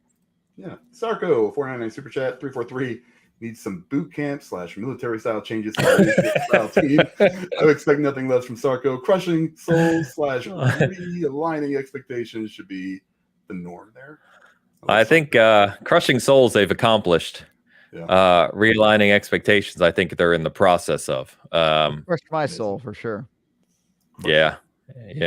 I honestly, the saddest stories to read and conversations to have are from the developers. I can't tell you how many people that I talked to and have posted publicly about working on Halo Infinite and working with the people at 343 and just how talented and passionate And all their heart goes into wanting to make the best Halo game ever. And in my opinion, they kind of did make the best Halo game ever. I mean, I love Halo Infinite to death, like I've said. But it's sad to see what's happened now, given everything we've talked about. Sarko, thank you for the super chat, brother. Appreciate you. And Pampa in the house. Pampa, $10 Pampa. It's been talked about a few times. There's a blueprint after so many gas games came out. They're having problems and then fixing it. What could have been done to avoid dropping the ball the way they did? I would say not releasing it and just burning it. How dare you? No, you can do it. So that sort of stuff of having problems and fixing it, so I can tell you what some other teams do that have this. For example, Destiny, which is probably the model that I'm most familiar with. Also Sea of Thieves, and there's a lot of examples. I also know Fortnite's model a lot because I've covered this. This is my beat, right, at IGN. This is your beat. And so what Destiny does is they have essentially 4 teams. They have a team that's constantly working on the big next new shiny team. That's their main team. That is the team that works on the Witch Queen, that's working on Lightfall. They're constantly developing basically the next Destiny game, right? And their goal is to deliver a game in a year, which is hard, but that's what they work on. And then in between that, they've got 2 live service teams that work on seasonal content. Alpha and Omega are the names of the teams. Alpha works on half of the season staggered. So they'll work on season 1 and 3. And then Omega will work on season 2 and 4. And then their goal is to release content every 3 months, shorter, smaller in scope. They have to move super quick and deliver like a little chunk of Destiny. And their goal is to kind of pad out what is in Destiny for the 12 months it takes for the big team to deliver a big one. And then on top of that, they have sort of like a maintenance team. The maintenance team is sort of split into a bunch of different buckets, but basically their overall goal is to keep like the cogs and wheels of Destiny moving and to deliver like stuff that needs to get done like right away, right? So if something breaks, they'll have to go in and fix it. If there's like some, a group of cheaters, they have like a cheating detection team that gets on that. But basically their entire business, as I've described to you, most of it isn't even dedicated to building like the year expansion. It's built around the model of the live service and keeping players happy and keeping the game moving and keeping the servers live and all that stuff. They don't always nail it. I'm one of Destiny's biggest critics as a guy who plays the game a lot, but you can't deny that they have the model down and they know what a game service has to be successful. Okay, hold on. Right? Real quick. I know what it has to be. Yeah. It sounds like it. It sounds like that is the model to go with. For sure, which is why Sony bought them. Sony's like, we want that. Yeah. Right. The fact that you know what that model is, but apparently no other company can figure it out. I mean, it's Destiny. I mean, to a certain extent, Fortnite, but I mean, the thing that you just described sounds like what every other team or development, company should be doing. Yeah. I mean, it sounds amazing. Yeah, that is exactly. So why don't they do that? So a few things. One, there aren't many people who know the ins and outs of how all those teams work. Like if you if you wanted to know, like, how does Alpha and Omega, how the heck do they get content out every 6 months to support the 3-month seasonal model? The ins and outs of that are very tricky. I'm sure that they've learned best practices, which is why Sony bought them, right? Sony's like, we want that right now. As for the other thing is it requires a lot of money. You have to invest a ton of money and divide into separate teams and come up with cohesion between those teams so that Alpha isn't making content that Omega is basically already making. And, there's like a lot of problems, I assume, in developing it. And so the actual secret sauce, I think, is still very secret in how those teams actually function. And also it's just a huge investment. You have to build the team up enormously. And you have to, for sure. Yes. And you have to be sure your game is going to succeed. So a lot of live service games don't have that model because they're waiting for the game to come out and see if it clicks. And then if it clicks, build upon it, because they don't want to build this whole team around a live service model. And then the game comes out and flops. And then they have to figure out a way to get rid of 800 people. And so a lot of it is like fear, right? Like I guarantee you the reason Anthem didn't have that model in place isn't because they didn't know about the model. It's because EA is very stingy with their money and they didn't want to commit 800 people to this team before Anthem even came out because they weren't sure it was going to hit. And then it did hit and then they went, oh crap, well now we need to build the team. Wrong. They already screwed it up, right? But just then and there. And so Destiny's lucky because they didn't have that team in place when they launched. They didn't have really much of a plan. They had some stuff in the pipeline, but they didn't have the model right. But it was okay back then because there were no other live service games, and they were kind of figuring it out as frontiersmen. And so now, if you make a big bet like Halo, you have to hire those people. You have to figure out the model. You have to communicate with everyone in the team and how the pipeline is going to be run. And then on top of that, yes, you have to talk to fans and respond to player feedback. That's just normal game stuff. But yeah, that model is there. It's just that it's enormously expensive. It's super complex. You have to have that cohesion between teams. And as soon as 343 launched Halo Infinite, it was clear from everything in their messaging that they had not done that. And that's why I was scared. Could you do that on a smaller scale where it takes a little bit less money, less people? If probably the game is scaled with the game. Yeah. So example, Fall Guys. Fall Guys has a live service model. They put out content. It's smaller. It's less ambitious, but that's fine. But and I think you also, it's really a AAA problem. Like Destiny has that model because they're making AAA content. If you're not making AAA content, it's sort of a whole over other beast. But Halo had to have that. Halo had to have the multiple teams working on pipeline from day one, which they didn't have. Well, there's a huge spotlight on Halo, right? I mean, Halo's a massive IP with a massive player base and fan base. Yeah, and also Microsoft couldn't let it fail. So it's not like Halo was going to come out and they were like, well, let's wait to hire because if it flops, we're not going to follow up with more content. It's Halo. They know exactly what's going to happen when the game comes out, and they should have been prepared. They had no excuse to not build the structure behind a live service model. They had no excuse, and they didn't do it anyway. And that there's so many facets to this conversation I could touch on more.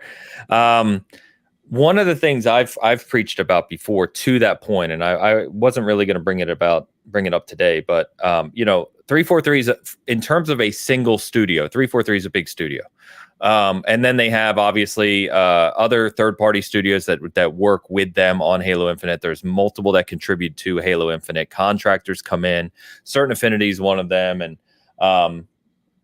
there's a lot of development talent that goes into making a game like Halo Infinite. But my point has always been Halo as an IP, using Phil Spencer's own words, has the scale of being something like a Star Wars, and it has all these stories and characters. I just said this a bit ago, right?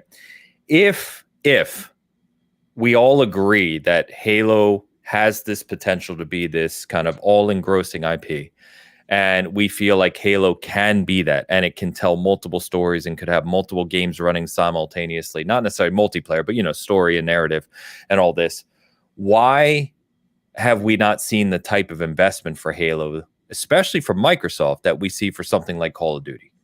Because Call of Duty, as we all know, obviously massive. Their sales are through the roof. We don't have to talk about Call of Duty. But my point being is that Activision has basically moved all of their development talent, 8 studios worth, in addition to contractors and third-party help, but 8 studios core development worth to Call of Duty as an IP. And that's why you have an annual Call of Duty. That's why you have Warzone. That's why you have DMZ now. That's why you have Call of Duty Mobile. You have Call of Duty. It's just this gigantic, monstrous IP, right, in the AAA gaming space. But look at the development talent and the investment they put behind it. Now, of course, the revenue supports that, right? Because Call of Duty makes billions and billions of dollars a year.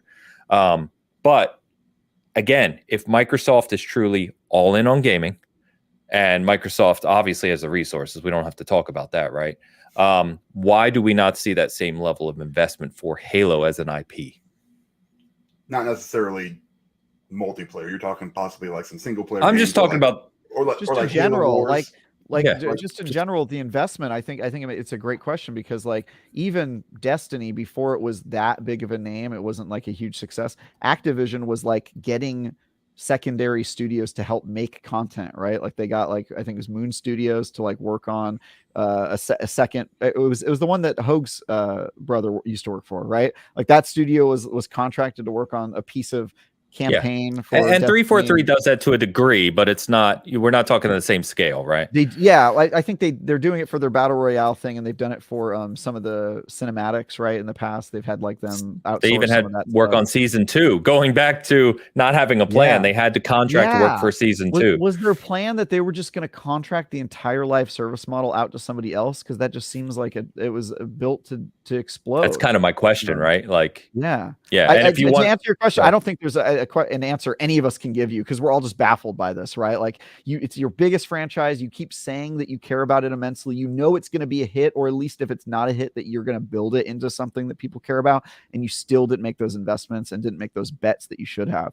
It's a failure of planning. It's a failure of leadership. It's no surprise that this happened.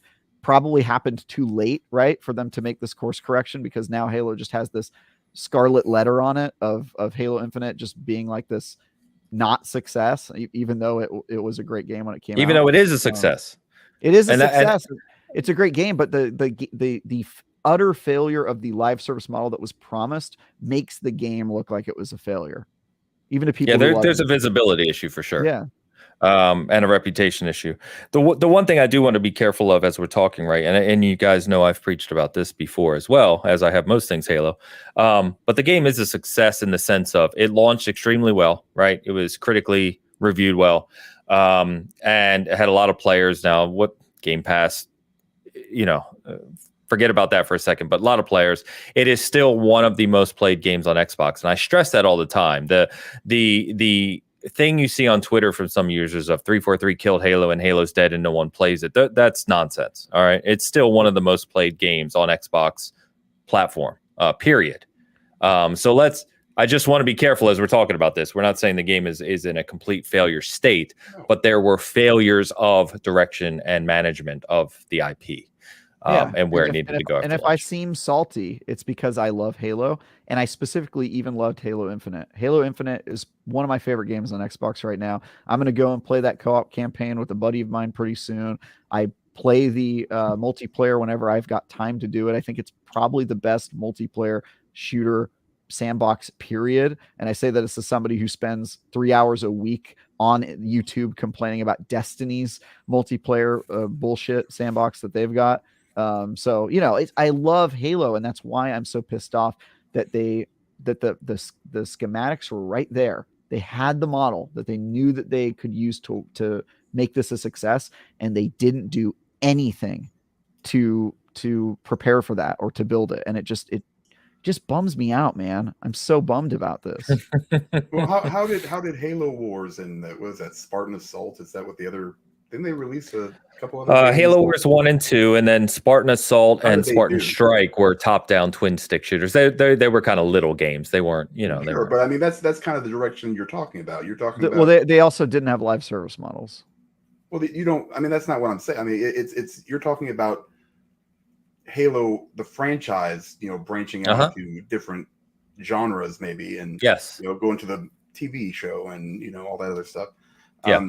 So, I mean, what was it? Was it an issue with, people not engaging with that game, or because I loved Halo Wars. Oh, like you're asking, how did the other things outside of the mainline Halo games perform from an IP perspective? Yeah. I mean, like, is that why maybe they haven't gotten to that point, or do you see them maybe like coming out with maybe like an XCOM version of?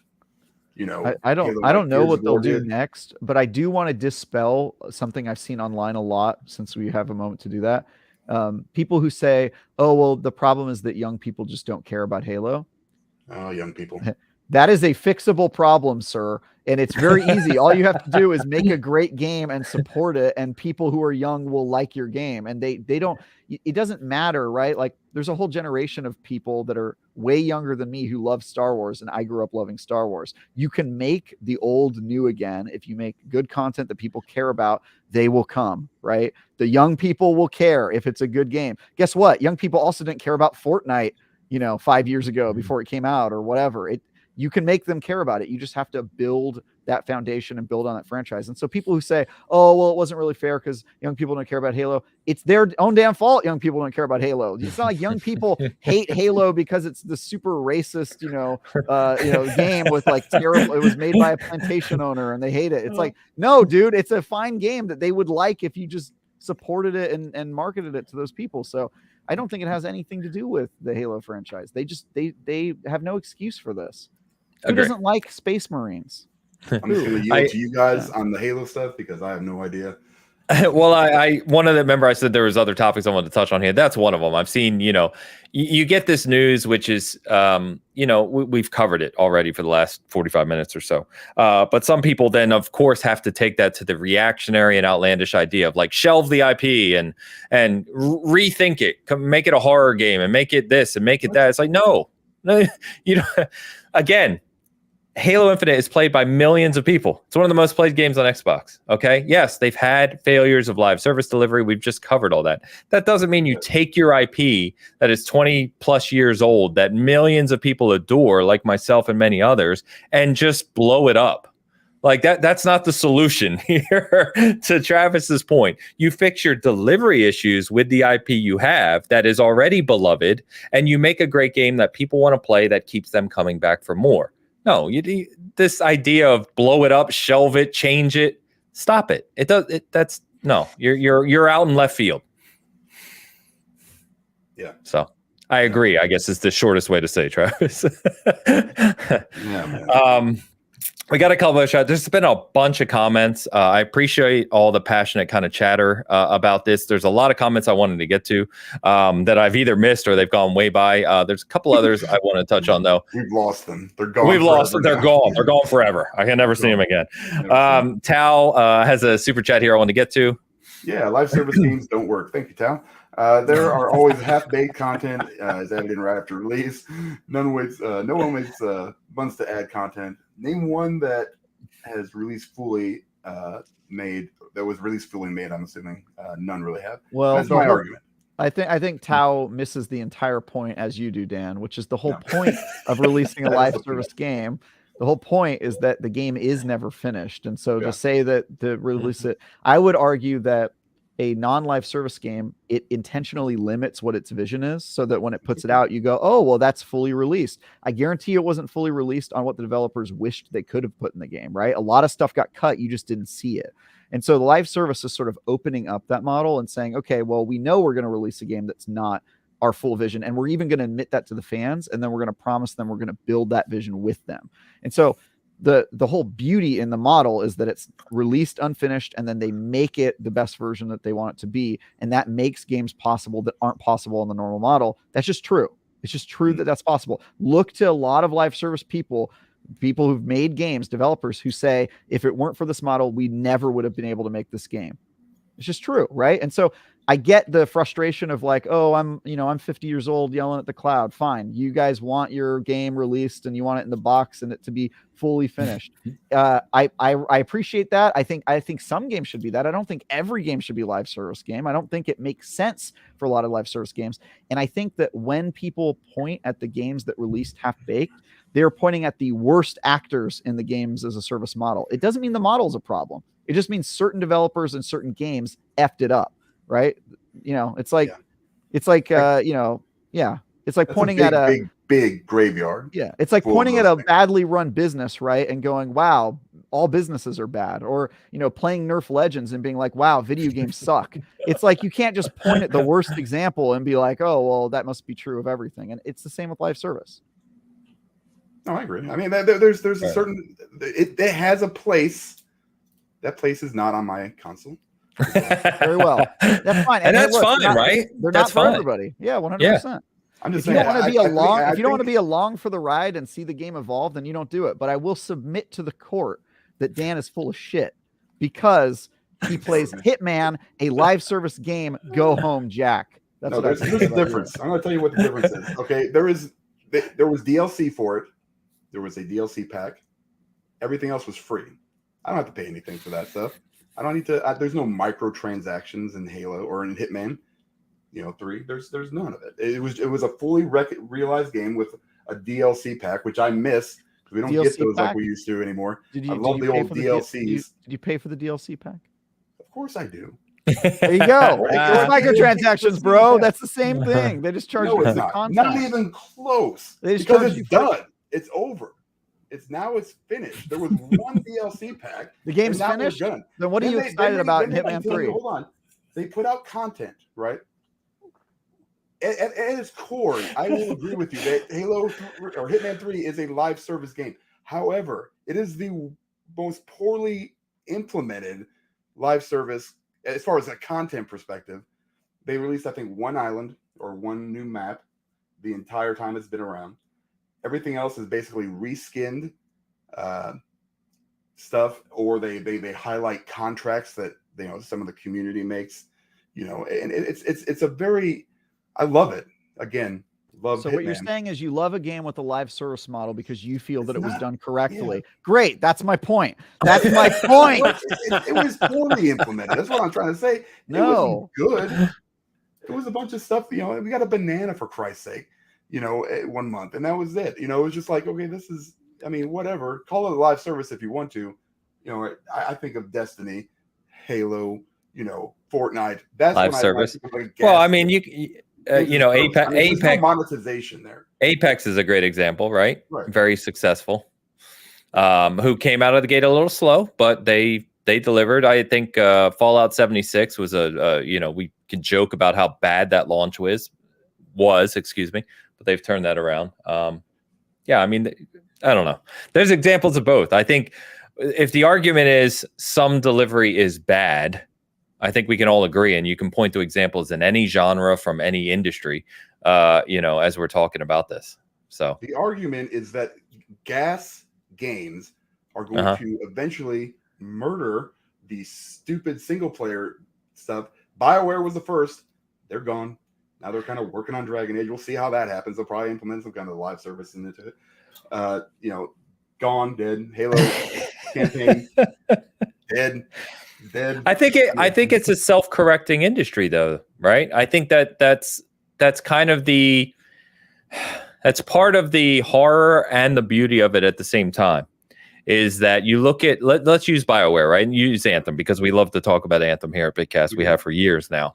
So you take Anthem, right? And clearly BioWare and Casey Hudson and that team look at Destiny and its growing success at the time and say, we can do that. We're going to tell a BioWare story, but we're going to do it in a continual model that makes recurring revenue, right? That's what we're talking about at the end of the day. We're talking about recurring revenue. Right. Which Hitman, by the way, doesn't really have. There is no recurring revenue model on Hitman. It's a DLC pack, and that's the only thing you've ever paid for. Everything else is free. So okay. You don't have to pay for anything. All right. I like that you took it back to Hitman, but back to Anthem.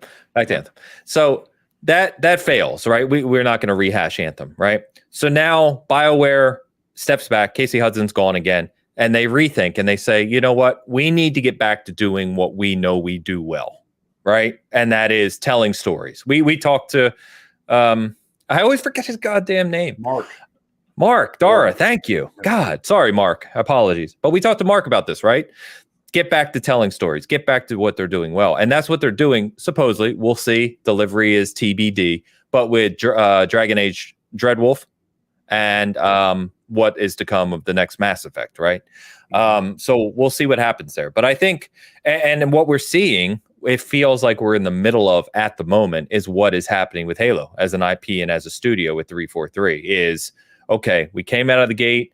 We've let players down from a live service perspective, like we've talked about.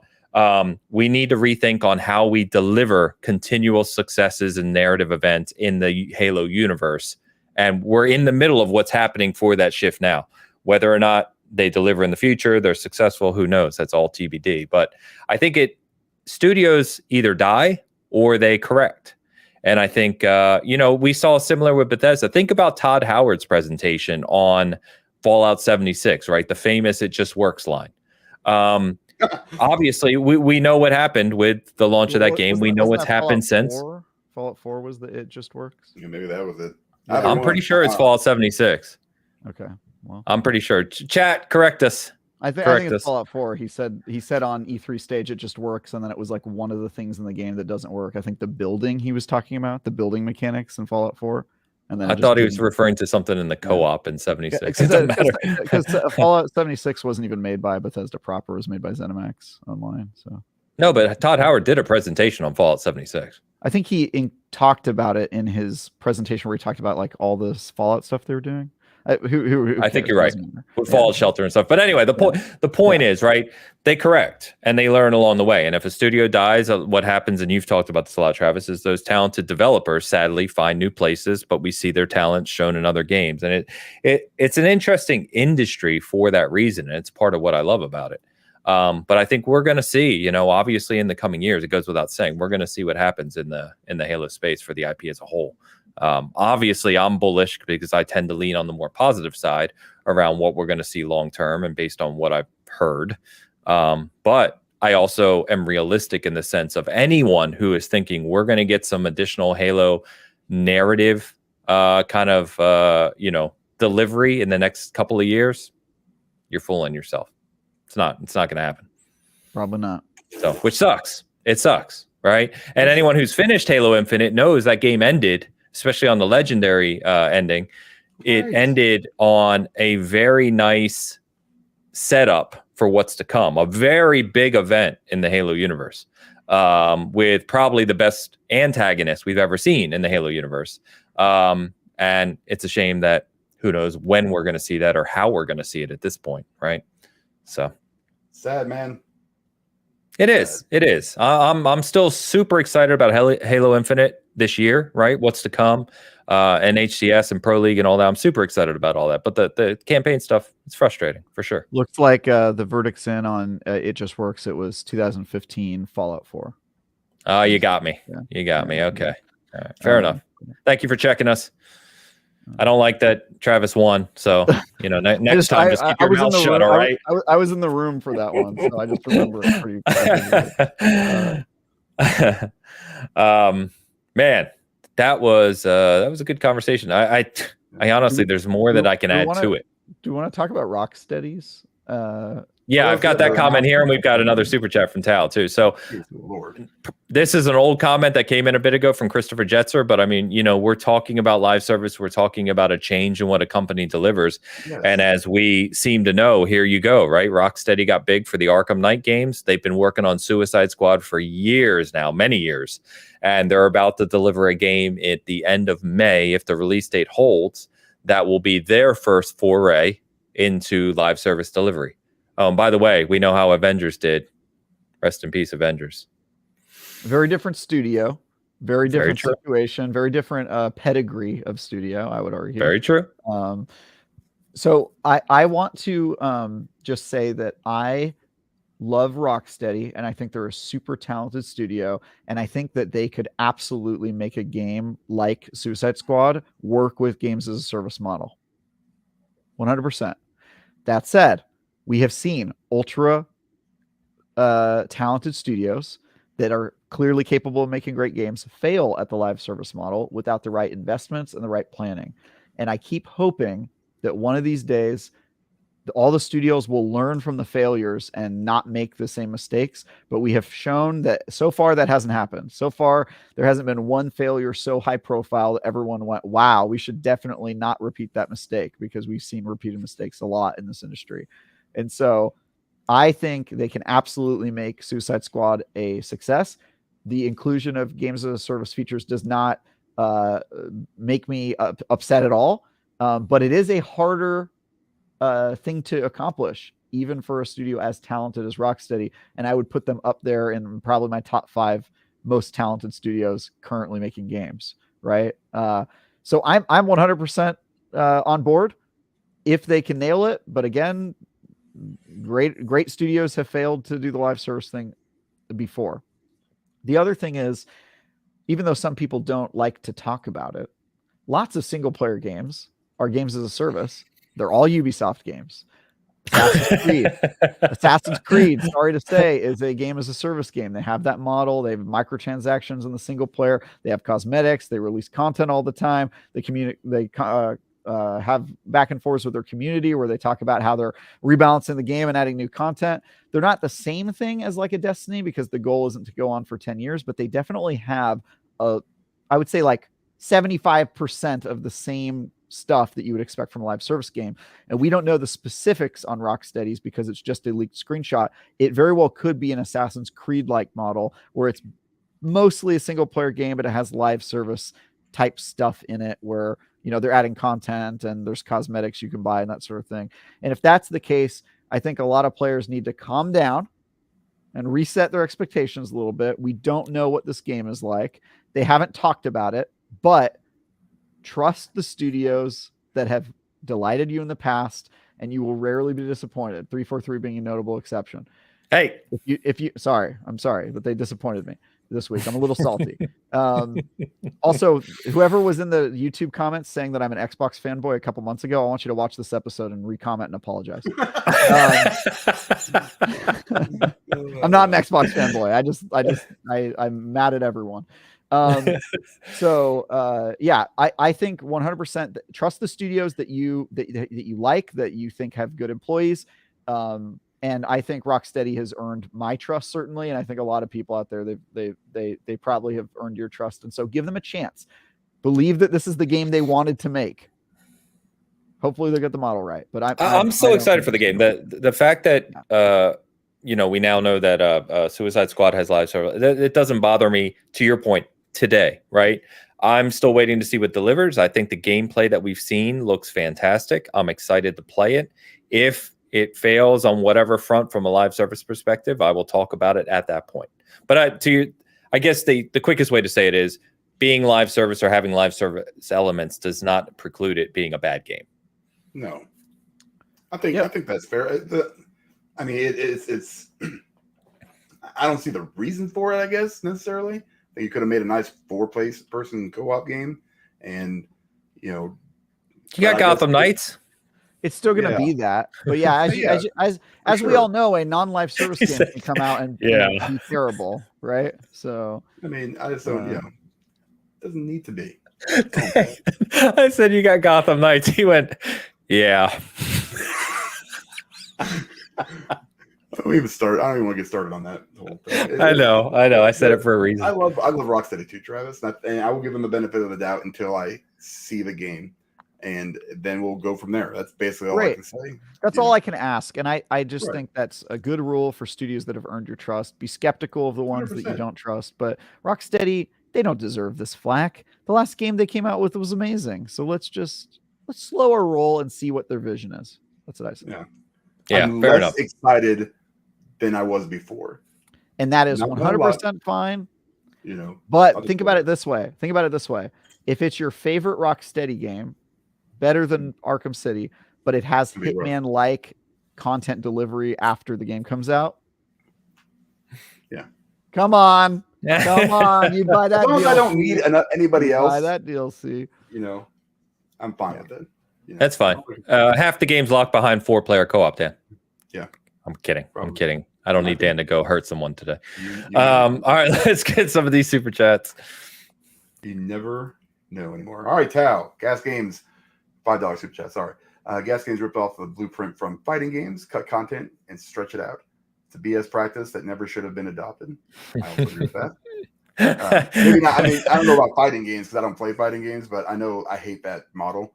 I hate when when you see something that's like, oh yeah, look, here's all the files. They have all this stuff from like all this content that is either coming. And I'm sure I have to dispel this yet again because people don't know how game development works. All right, let me dispel this yet again because people don't know how game development works. There is a difference between cutting content so they can resell it to you later and not being able to finish content in time for the game to be released and then finishing it later. And if the files are in the game, it does not mean that they literally finished it and took it out. It just means that there's junk code left over from an unfinished feature, which is in every single game. Okay. Mm-hmm. That said, there are some games that absolutely developers have been bad actors, pulled features, sold it to you separately. That is shitty, but you should not assume it of every game. It is almost never the case. Again, you're looking at Nerf Legends and saying all games are crappy. It's just not. Let's not make some sweeping statements about games. That's not how game development works. Developers' goal is not to rip their game apart and then sell it to you piecemeal. Some of them do that. I don't think it's the developers though.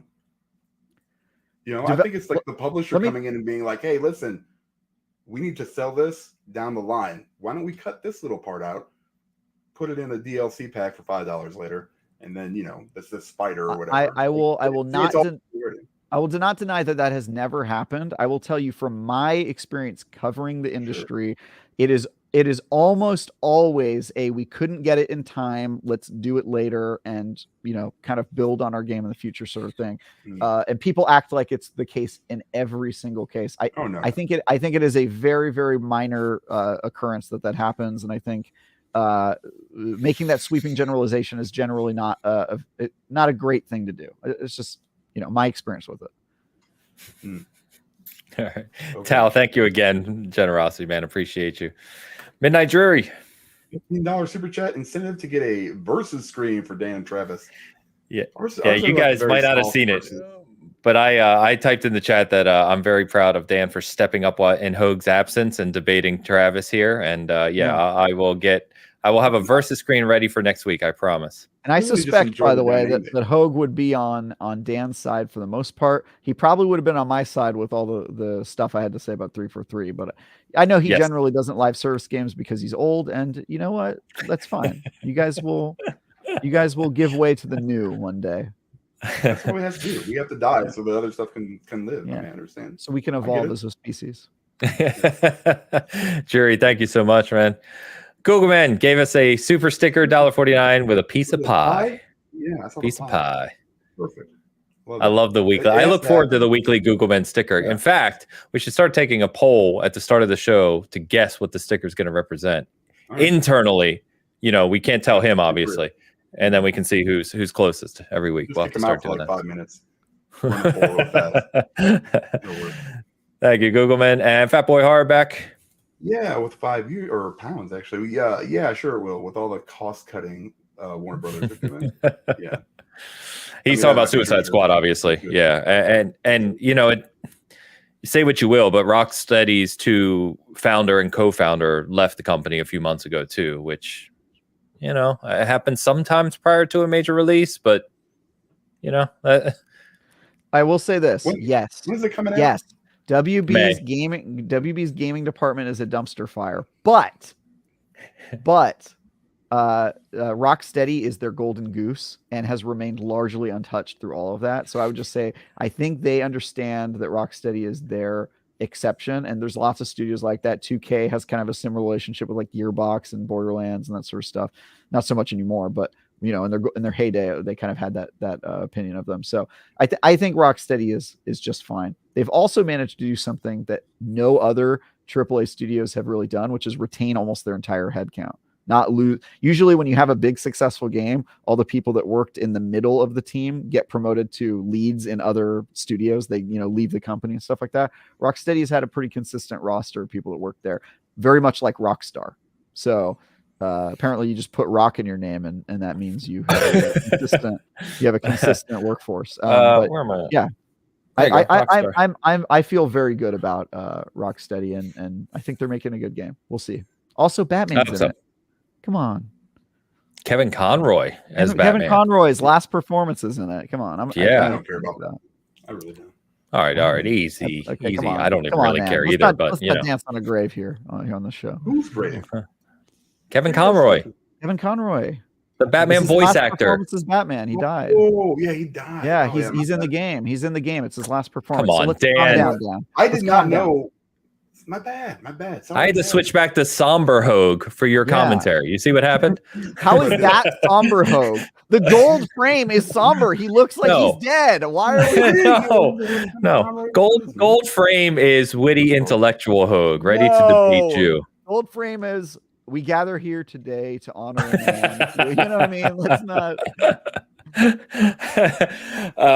What was I going to say? Laria in the chat, I believe I'm pronouncing that properly, says, what Dan has to say about live service games reminds me of how a lot of people feel about indie early access, because some studios put their games out missing core functions. It makes people leery of that model. So I understand that. I mean, I think that's fair. Early access is kind of similar in a way. Def Floyd says gold is Regal Hoeg. I like Regal Hoeg. So, by the way, amazing conversation today, guys. Chat, you've been just on fire today. Please hit that like button. Please share this out if you've enjoyed the conversation. Let me close on this point, guys, because I got to be honest with you, right? I run a small outlet, a core gaming community, but seasoned gaming. And I preach a lot about not sharing crappy leaks and misinformation and, all that. And so obviously me putting out an article and kind of corroborating some of the information that was shared by Bathrobe Spartan, shout out the Bathrobe Spartan account, by the way, and a few others around what was happening with 343. Obviously for me, that is something I don't typically dive into. But as I said, I felt confident doing that. And, time will tell.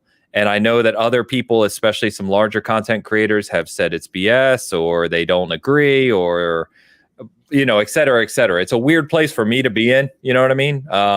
Looking out over the industry. But I think that I continue to be confident, and I just watch over the next 18 to 24 months. That's what I'll say.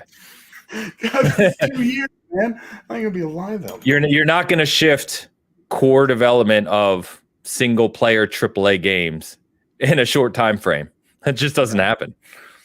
Yeah, I agree. It just doesn't happen. It's gonna take a really long time. The one good thing they have is that they spent 4 or 5 years building that engine, and that engine's pretty badass. And specifically from what we heard is the engine is I know that the engine continues to improve and that it will be continue to be utilized and is open to other resources under the Xbox Game Services umbrella, kind of like your Decima engine for PlayStation, right? It's shared among the studios. Slipspace can be that as well. Yes, and I think Slipspace will be used by whatever development team they have take over this, and I think that's going to be I think that's to their credit because it's built to do a very specific Halo thing, and I think it does it very well. I think Halo Infinite's a fantastic game. Correct. All correct.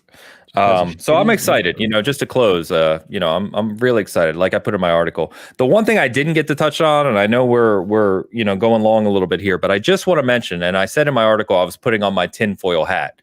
So this is not, I want to be clear, this is not something that I've confirmed or talked to anyone about.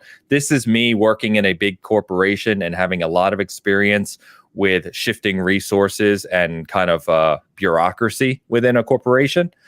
What I put in my article that I could see happening behind the scenes is the one thing we know for a fact, because we've verified this many times over, is that Halo Infinite's development was impacted by contractors moving in and out and not being able to stay on the project long term because Microsoft has corporate-wide policies around how long contractors can be in their engagements.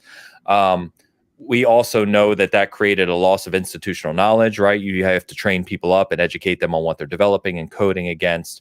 Things were changing, services were changing. It's a mess once you get into the details, right?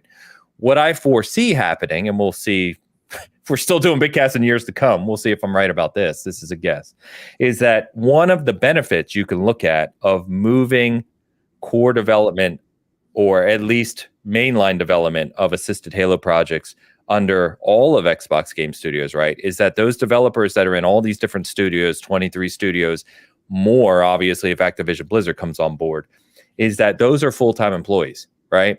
And you can start to map out long-term under the umbrella a picture of what development looks like and what support is needed, right? And you can pick teams and people that are familiar with the engine, that are familiar with the APIs, and that have no concerns about limited time engagement to assist on and work on these projects. And that can be a huge benefit to long-term development that gets you away from a lot of the problems that we know impacted Halo Infinite negatively. So again, that's my guess, but we'll see what happens with that. Just wanted to add that. I felt like I needed to say that. It was in my article. I just wanted to touch on it. So, okay. So, guys, I know we got a couple other things this week. I'm gonna actually skip. We'll save PlayStation VR 2 for next week. We did get the launch lineup of what that's going to look like this week, and we're only, as we sit here, we're literally 1 month out to the day. It's January 22nd as we record this. February 22nd is PSVR 2. I will be covering that, by the way. I'm getting it. I'm doing the review of Horizon Call of the Mountain. Be covering that for Season Gaming. So I'm excited about that. We'll talk more about that next week. I guess what will the last topic for us today, then we'll talk about The Last of Us. Did you guys watch it? What'd you think of episode 1? What are you doing, Travis? I didn't watch it. Yeah, Oh. neither did I. Yeah, what?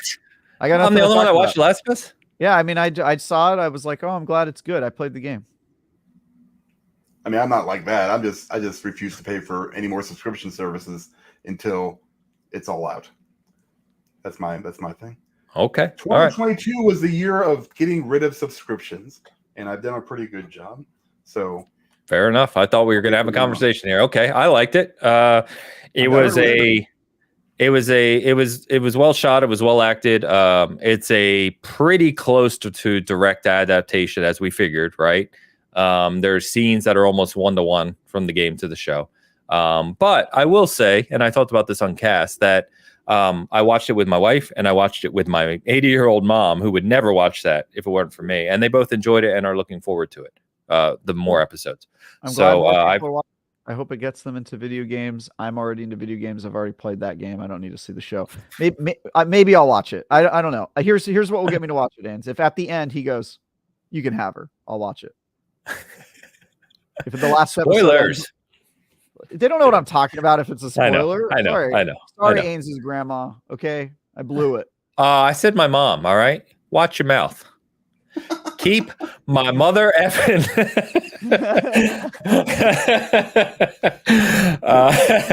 Keep my mom's name out your mouth.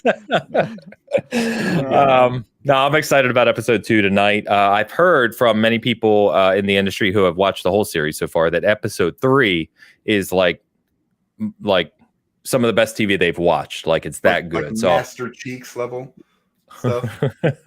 Perfect.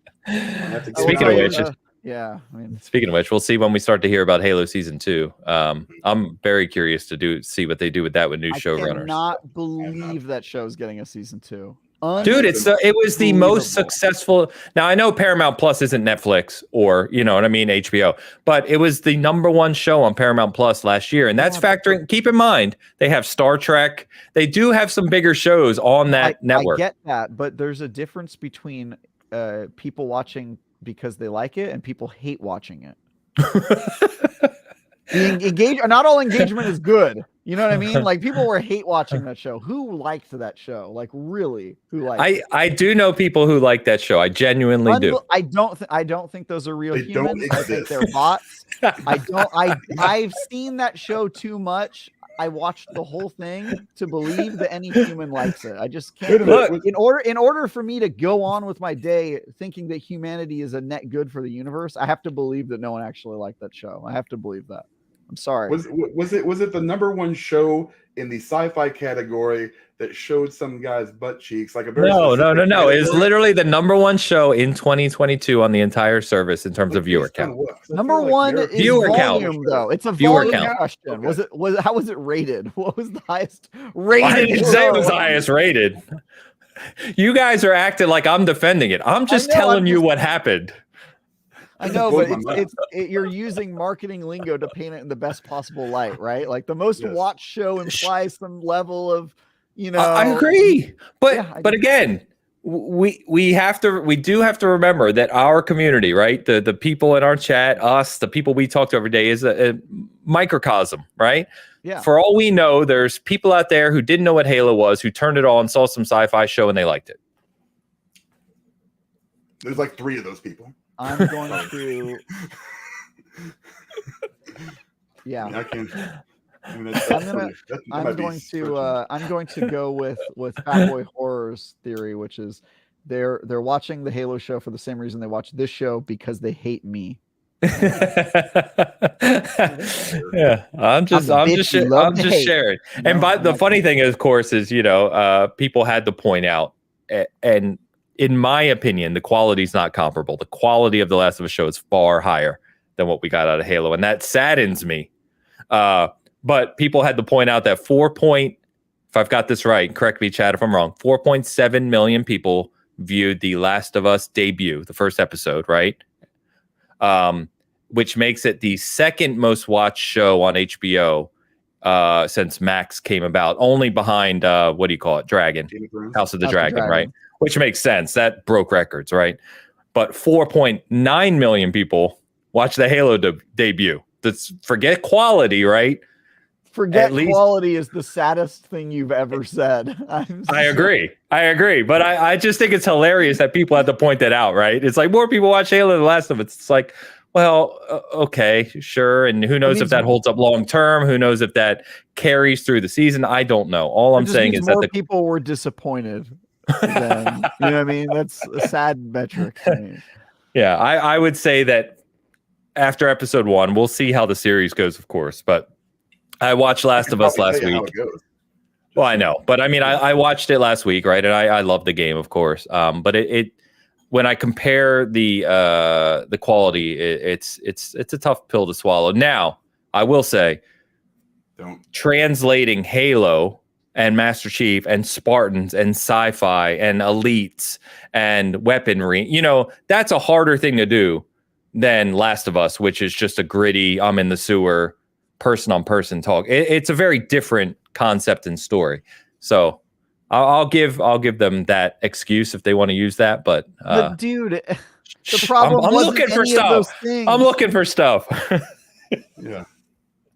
Ains, he had sex with the bad guy in front of a Cortana and caused the fall of Reach. I just want to point that out. It's just like in the books. His butt cheeks caused the fall of Reach. Master Cheeks. Yeah. Just drink that in for a little bit. We can sit here. Drinking was done. A lot of drinking was done. You can spin it however you want to spin it. You can say however many numbers. By the way, for people who haven't seen the show, yes, that happens. It happens. I'm sorry. It does. It's really in the show. He makes Cortana bang another woman, and then that causes the fall of Reach. I just want to point that out real quick. Sorry, guys. Have I talked about how much I love Halo Infinite's multiplayer? I like it a lot. It's a hard week to love Halo. Let me tell you. Oh man, I love Halo. Nothing's gonna stop my love of Halo. I'm here. That's right. I will defend it. Anyway, guys, it's been a great show. Chat, you've been awesome today. A lot of interaction, a lot of laughs. I hope that you enjoyed the conversation around live service, what we talked about with 343 and Halo, the future there. Leave us a comment. Let us know your thoughts. I just appreciate it. And appreciate, everyone who checked out my article. It's been one of the biggest or most read articles that I've had in a long time. And like I said, I wouldn't have shared it if I didn't have good reason. So I'm glad people enjoyed it, even if you think I'm making it up. But it's been fun. So thank you today. Thank you, everyone.